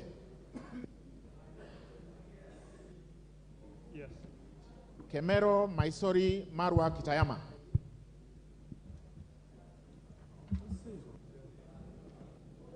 I vote yes. Robbie Matthias Nyamabe. Masito Fatuma Hamisi. Wanyonyi Ferdinand Kevin. Repeat here. Same hapa. Abdirahman Mohammed Abdi. Yes. Mohammed Abdikadir Hussein. Kagiri Jane Wangeshi. Kiunjuri Festus Mwangi. Korere Sara Paulata.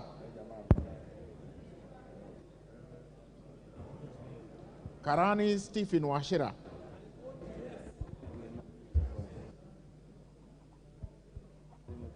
Lekuton Joseph.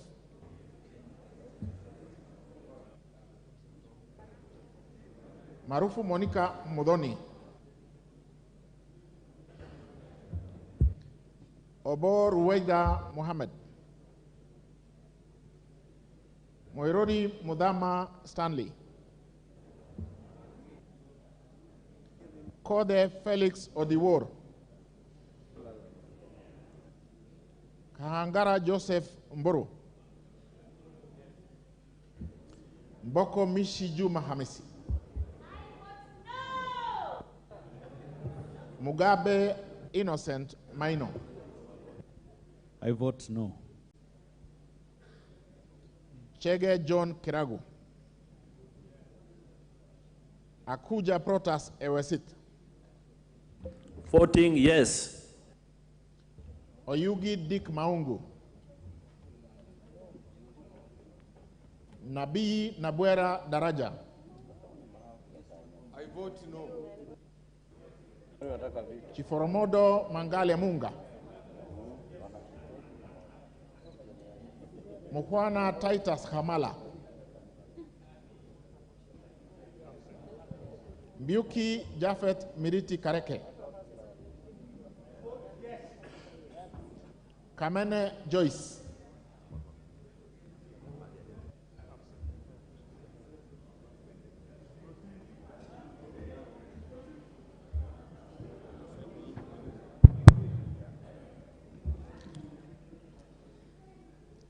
I vote no. Mule Caleb Motiso.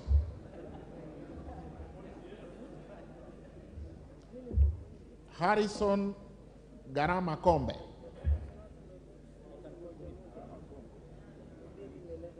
George Aladwa Omwera. Susan Dunge Kiamba.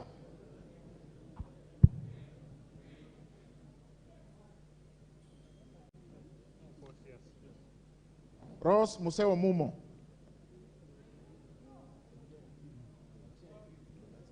She's okay. Okay. Can we repeat? Yes. Okay. Okay. I vote no.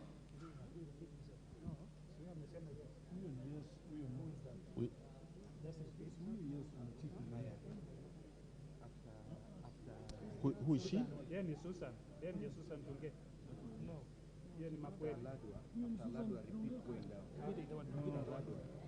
I am going to repeat 181, Makueni, Kiamba Susan Ndunge.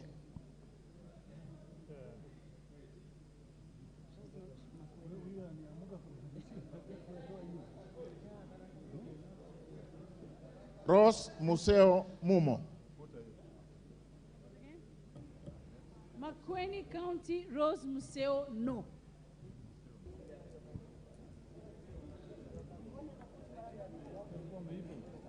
Moses Malulu Injendi.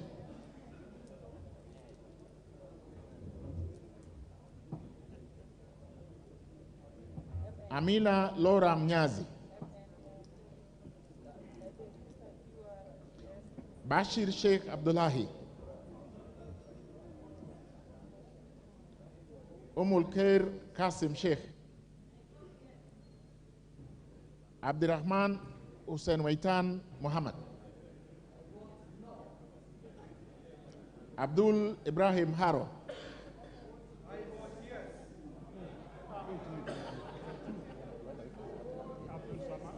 I am going to repeat Mandera South. Abdul Ibrahim Haro. Mandera South is yes. Yusuf Adan Haji.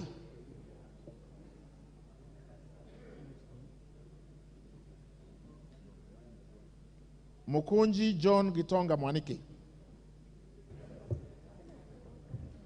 Joroge Mary Wamaua Waidera. David Kangogo Bowen. I vote yes. Timothy Kipchumba Toroitich. Mr. Speaker, I vote yes. Wako Naomi Jilo.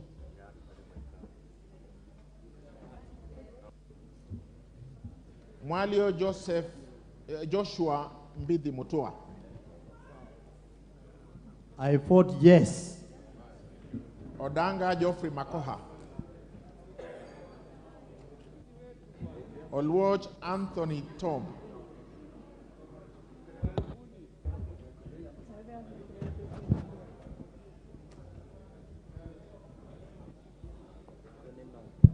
I, Anthony Tom Olwoj, vote no.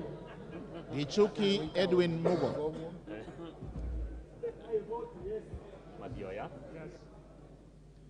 Kahugu Eric Mwangi. Tandaza Kasim Sawa. Nabulindo Peter Oscar. Yes. Tandaza Kasim Sawa. Nabulindo Peter Oscar. Mule Stephen Mutinda. Kingola Patrick Makau. Roko Geoffrey Kariuki Kirenga. Nebat Bernard Morioki. I vote yes. Nzioka Erastus Kevasu. I, Erastus Kevasu Nzioka, vote no. Kailemia Elizabeth Karambo. Mohamed Fatuma Zainabu. I, Fatuma Full Network, for the people of Migori County, I vote no. Adagi, hapana. Kipngor Ruben Kiborek.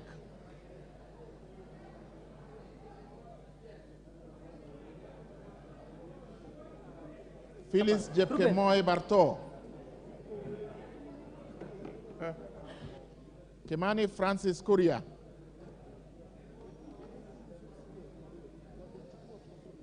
Chimba Zamzam Mohammed.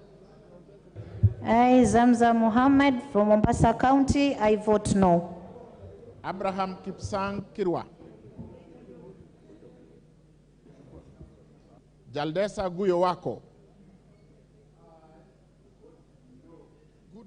Bader Salim Faisal.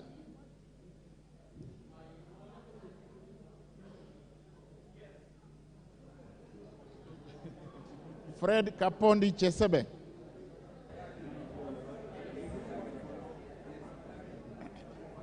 James Onyango Oyo.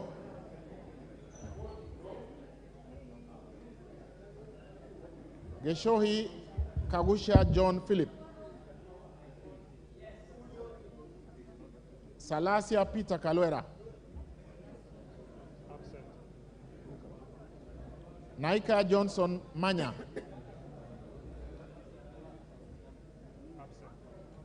Betty Njeri Maina. Mohamed Saud Machele.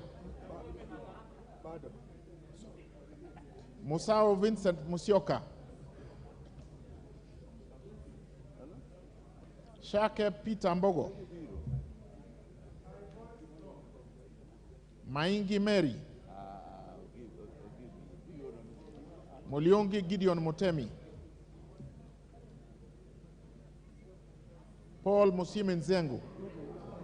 Okay, sorry, okay.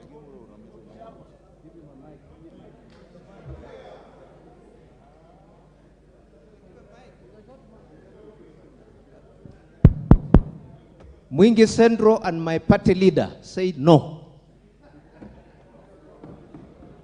Paul Musimi Nzengu.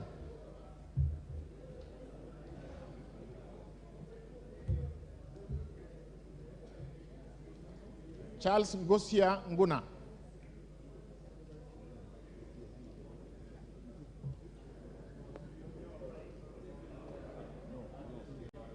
Esther Mudoni Pasaris.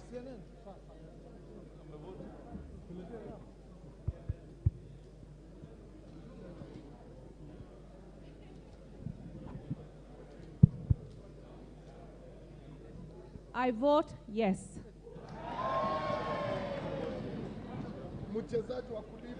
Jane Wanjiru Jerry Kihara.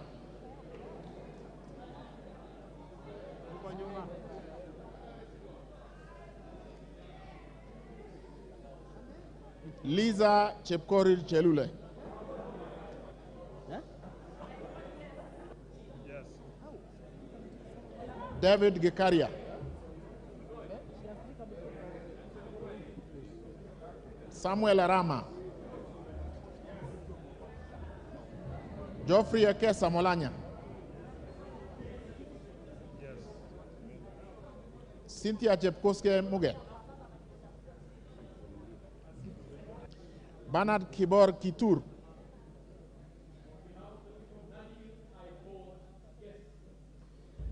Rebecca Nonaishi Tonke.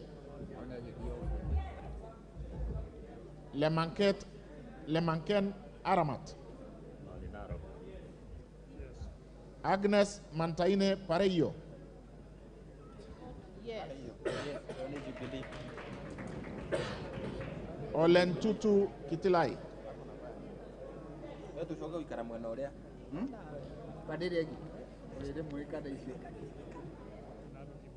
Gabriel Koshal Tongoyo. Emmanuel Wangwe. George N. Gashagwa.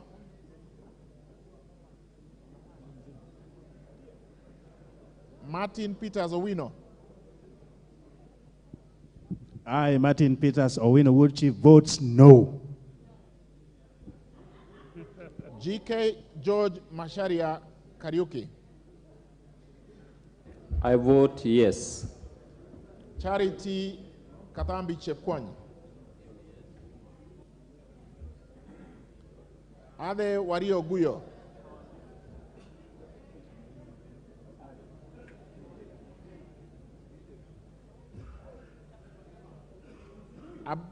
Rahim Dawood Abdul.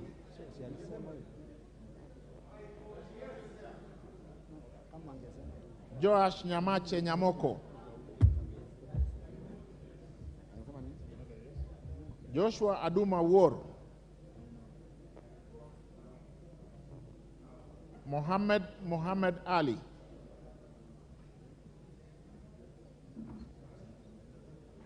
Jerusha Momanyi Mongina. Faith Wairi Mogitao.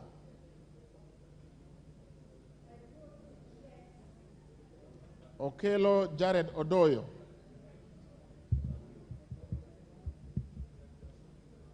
Zahid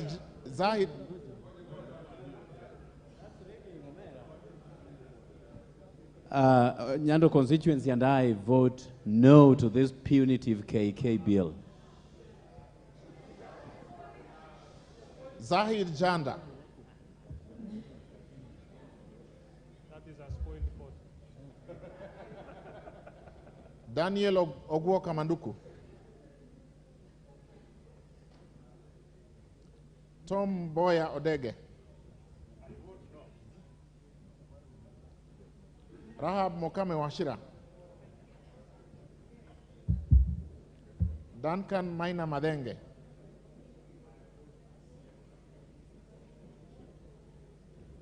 Michael Mwangi Mushira.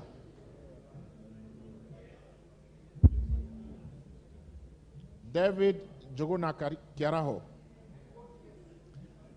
Michael Wambogo Wainaina. David Losiakou Kosing.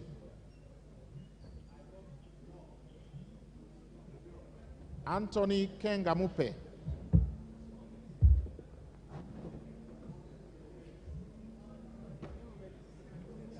Yes. Linian Achieng Gogo.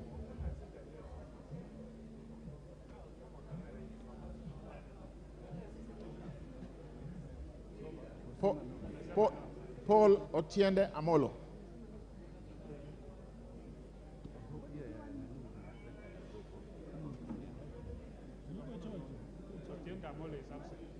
Paul Kibet Chebor.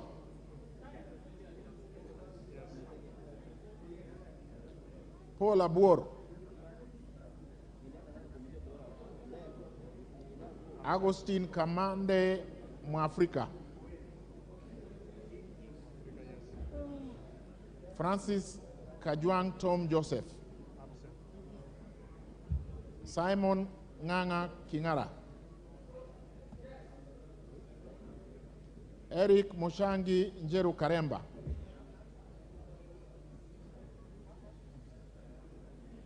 Logovas lawyer Clement.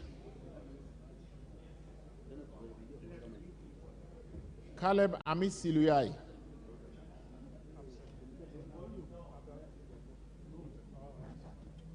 Dido Ali Raso, Pauline Lenguris, Jackson Lekumontare Lentojoni,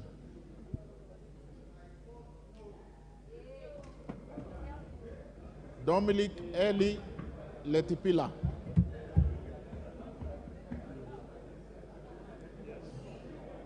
Josephine Naisula Lesuda,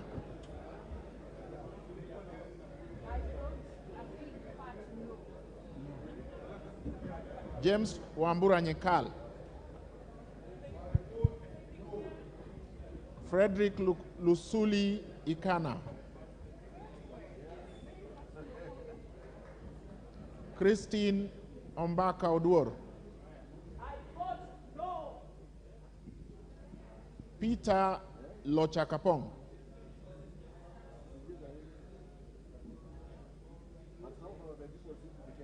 Justice Kipsang Kemei, John Waluke Koi,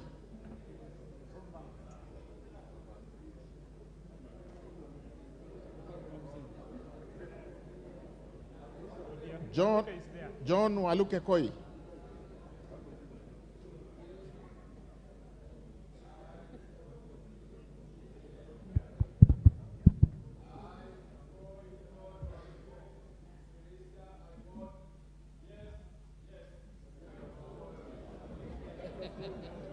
Francis Kipiegon Arab Sige, Francis Kipiegon Arab Sige,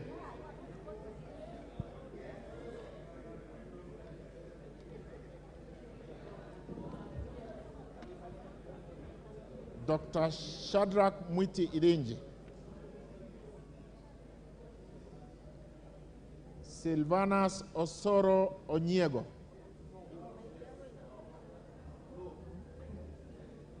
Yes. Okay. David Kiplagat,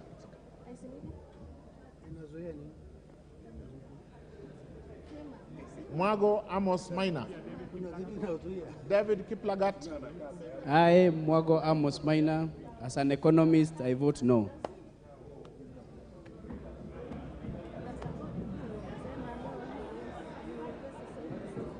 Millie Grace Akoto Diambo, Caroli Omondi,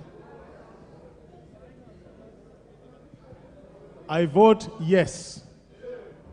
Samuel Kenudia Gashobe,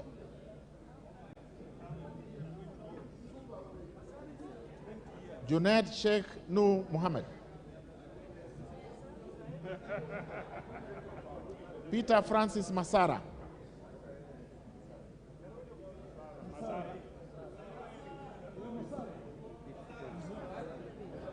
Peter Francis Masara, I, Peter Francis Masara, on behalf of the people of Suna West, I vote no. Lydia Haikamnene Mizigi, Amina Dika Abdulhai, Hussein Abdi Barre, John Okano Buire,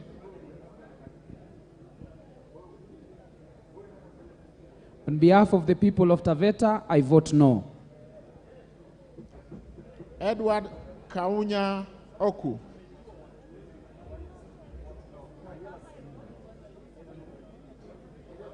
Mary Emase Otucho, We have spotted.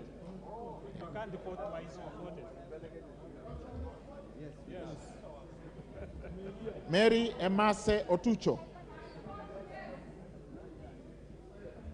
Geoffrey Wandeto Mwangi,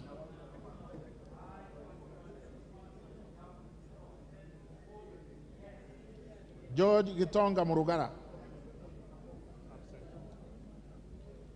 Susan Guginduyo,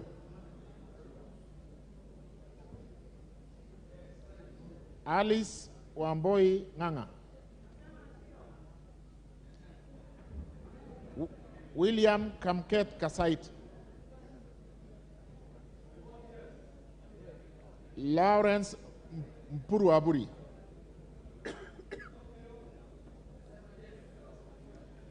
John Kanyuidia Mutunga.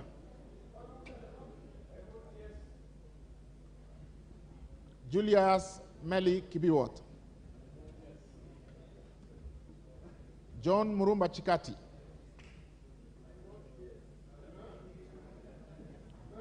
Lilian Chebet Siyoy.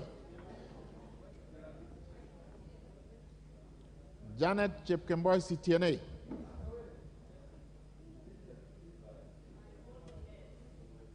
Cecilia Asinyen Nitit. I vote yes. Joseph Namuar Emate.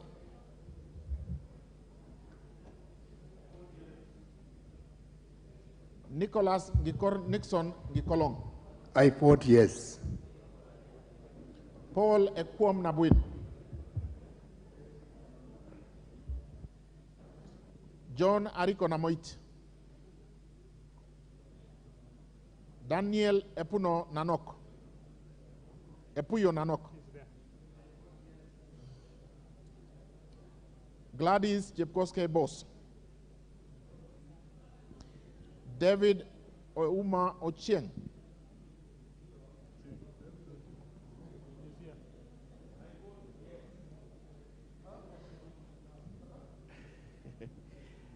James Opio and I.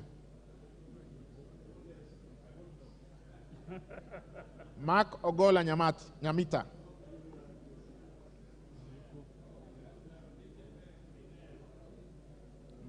Kivai Enes Ogesi Kagesi.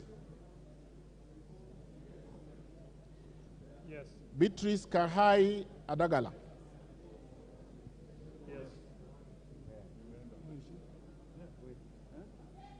Yes, ndio huyo. Unasimama. Hamis Chome Abdi.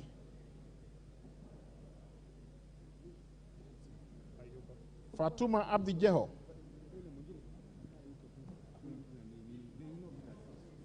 Aden Daudi Mohammed. Ibrahim Abdi Saneh. Adam Muhammad Aden. Yusuf Muhammad Farah. Martin Pepela Wanyonyi.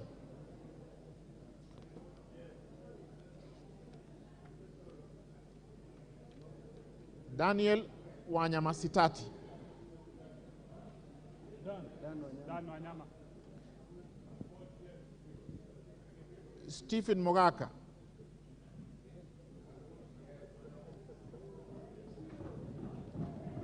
Rael Chepkemoy Kasiwai.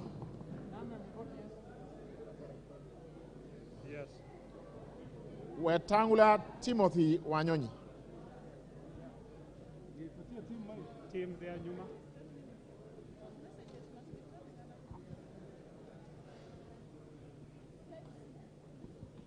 I, Timo Anyonyi, on behalf of people of Westlands, I vote no. Danson Mwashako Makuona.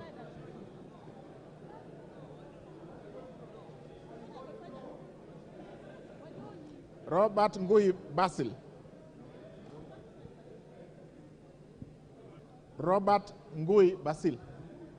I, Robert Basil, on behalf of Yatta people, I vote no. Abdisirat Khalif Ali.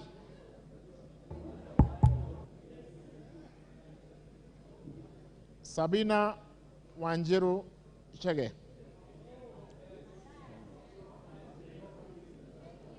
Joseph Hamis Sidena. I vote yes. Suleka Hulbale Harun. Dorothy Muthoni Ikiara. Joseph Wainaina Iraya. I, Joseph Wainaina Iraya, kwa niaba ya chama ya UDA, nimesema yes. Jackson Kipkemoy Koske.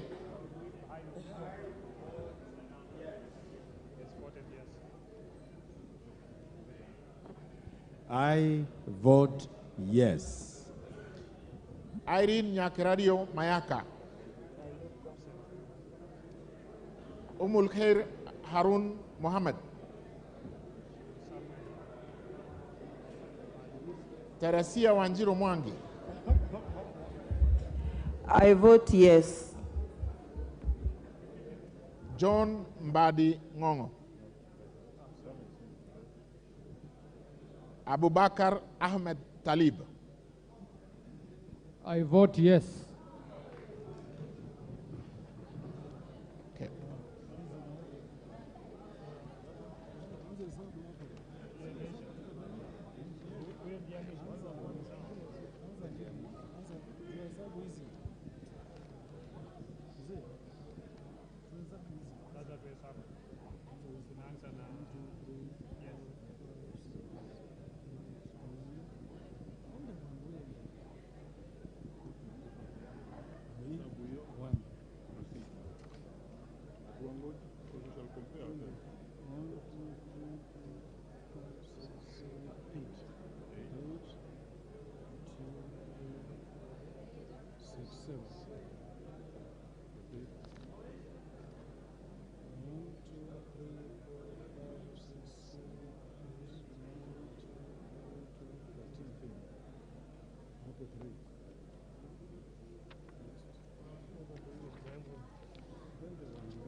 Tunaanza ya no, sisi tunapiga na huyu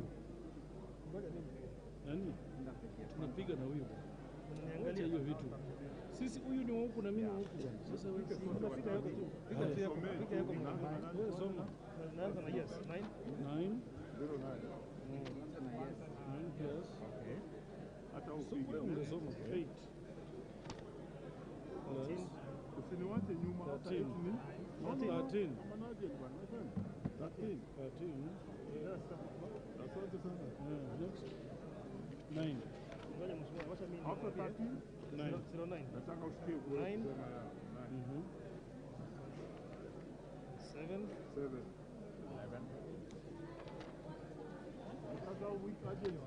11. 11. Ngoja hapo kidogo. 11. After 11? 8. 8. After 8? 14. After 8 means? 14. 10. 10. 10. After 10? 11. 11. How much? 14, 10. 14. Next? 11. 11. 11. Next? 13.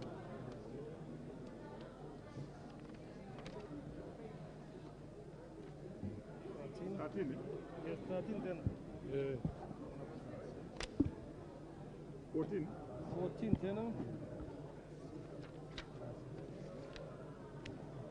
11. 11.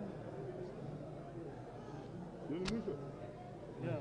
Hebu ngoja tuone kama iko sawa. Hiyo mimi 176. 176. Basi tutoa hiyo weka toto mahali. Weka huko juu kwa sababu watu hatuwezi kupata roho. Ngoja kidogo. 176. Hai, rudi tena. Unaanza na 1. Then tutakombea na 7. 7. Plus 3. Then next? 3. 5. Yeah. 6. 6. Yeah. 7. Then 11. 2. 5. 5. 7. 4. 6. Another 6. After 6? 6. 6 again. 5. 5. 3. 3. 3. 3. What is it? 81. 81. No, 81. Yeah. Yes, 176. Yes. That's okay. Now do the tally. That's all right. Ngoja kunisaini hapa. Ndio. 176 idone. Yeah. Oh, great. Ni wapi ndio unaweka? Ndio. Results ni 176. 81. Now. So total voting. Total number is the total of these two. Total ni gani mheshimiwa ni ngapi? It is not the total of those who called out and never in 257. Yes. So, yeah. Senior, how are you? 257. Okay. Senior. Very well.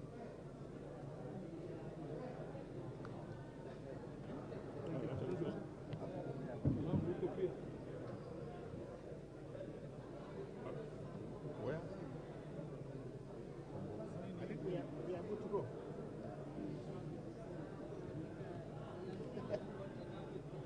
Yeah?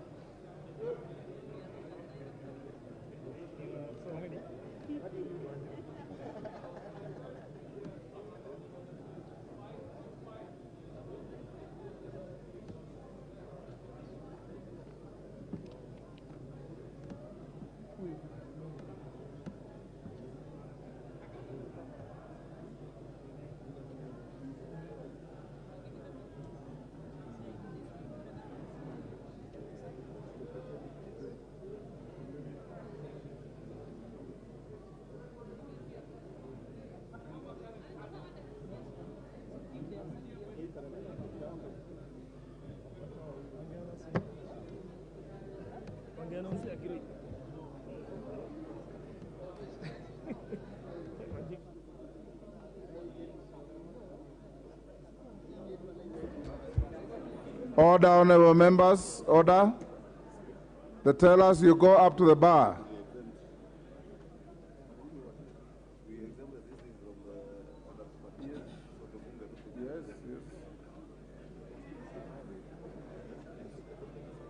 So, what?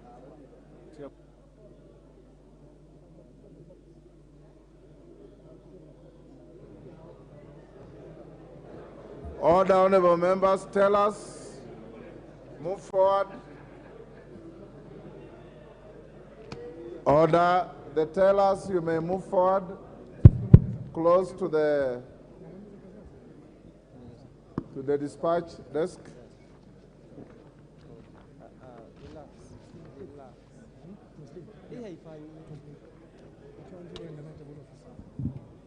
Go ahead. Honorable Speaker, on the vote results for the roll vote, the ayes 176, the nays 81. Order. Order. Total number of members voting. Order. Total number of members voting 257. No abstention, nil.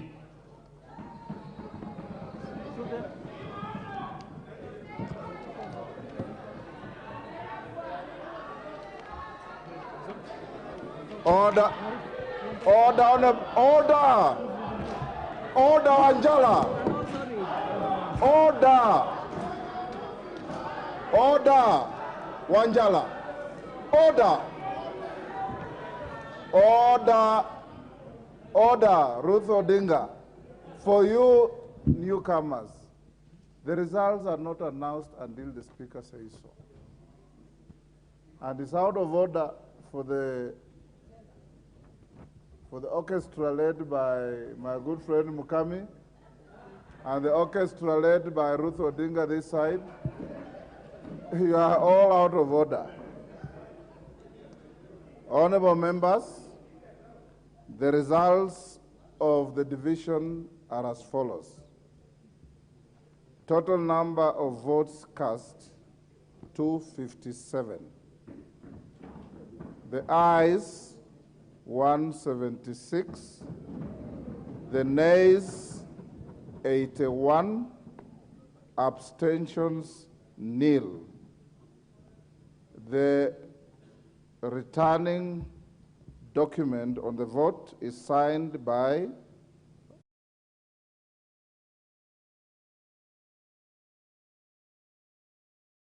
MP Wanami Wamboka MP. The upshot of the vote is that the ayes have it.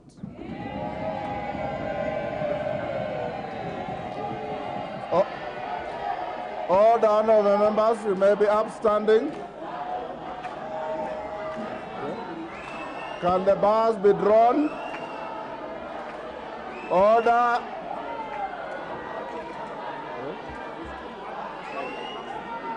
Okay. Order. The house is still gone, clerk. Take your seats. Clerk. A bill for an act of parliament to amend the laws relating to various taxes and duties and for matters incidental thereto. A bill for an act of parliament to amend the laws relating to various taxes and duties and for matters incidental thereto. Order, honorable members, order. We will come to the end of our proceedings today, and the House will stand. Order, be upstanding, members. Be upstanding. Be upstanding. Honorable members, may I take this opportunity to thank all of you for debating this bill with decorum, with dignity, and with observance of the standing orders of the House. The leadership has displayed good leadership, and I hope that going to the future, however contentious a piece of legislation that comes to the House, you remain one undivided House called the National Assembly of Kenya. On that note, honorable members, the House shall stand adjourned until tomorrow, the 15th of June at 2:30, and take note that from 3 p.m., the Minister for Finance, the CS for Finance and the Treasury will be in the chamber to be given an opportunity to give highlights to the budget of the year 2023-24. The House is adjourned.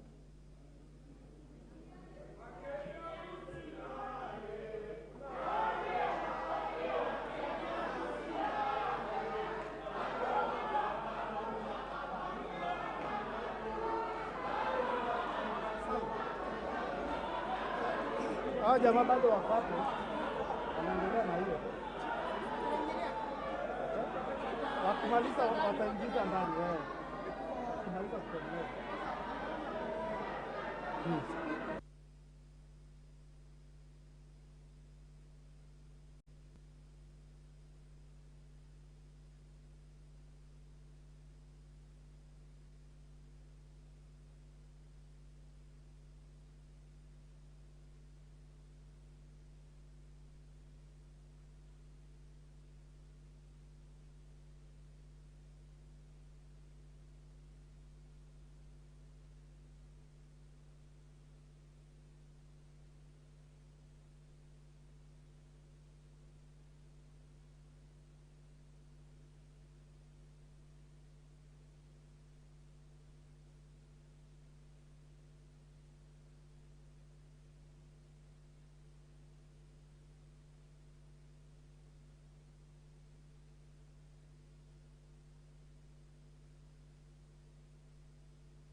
Good afternoon to you and welcome to the live broadcast of the Senate on this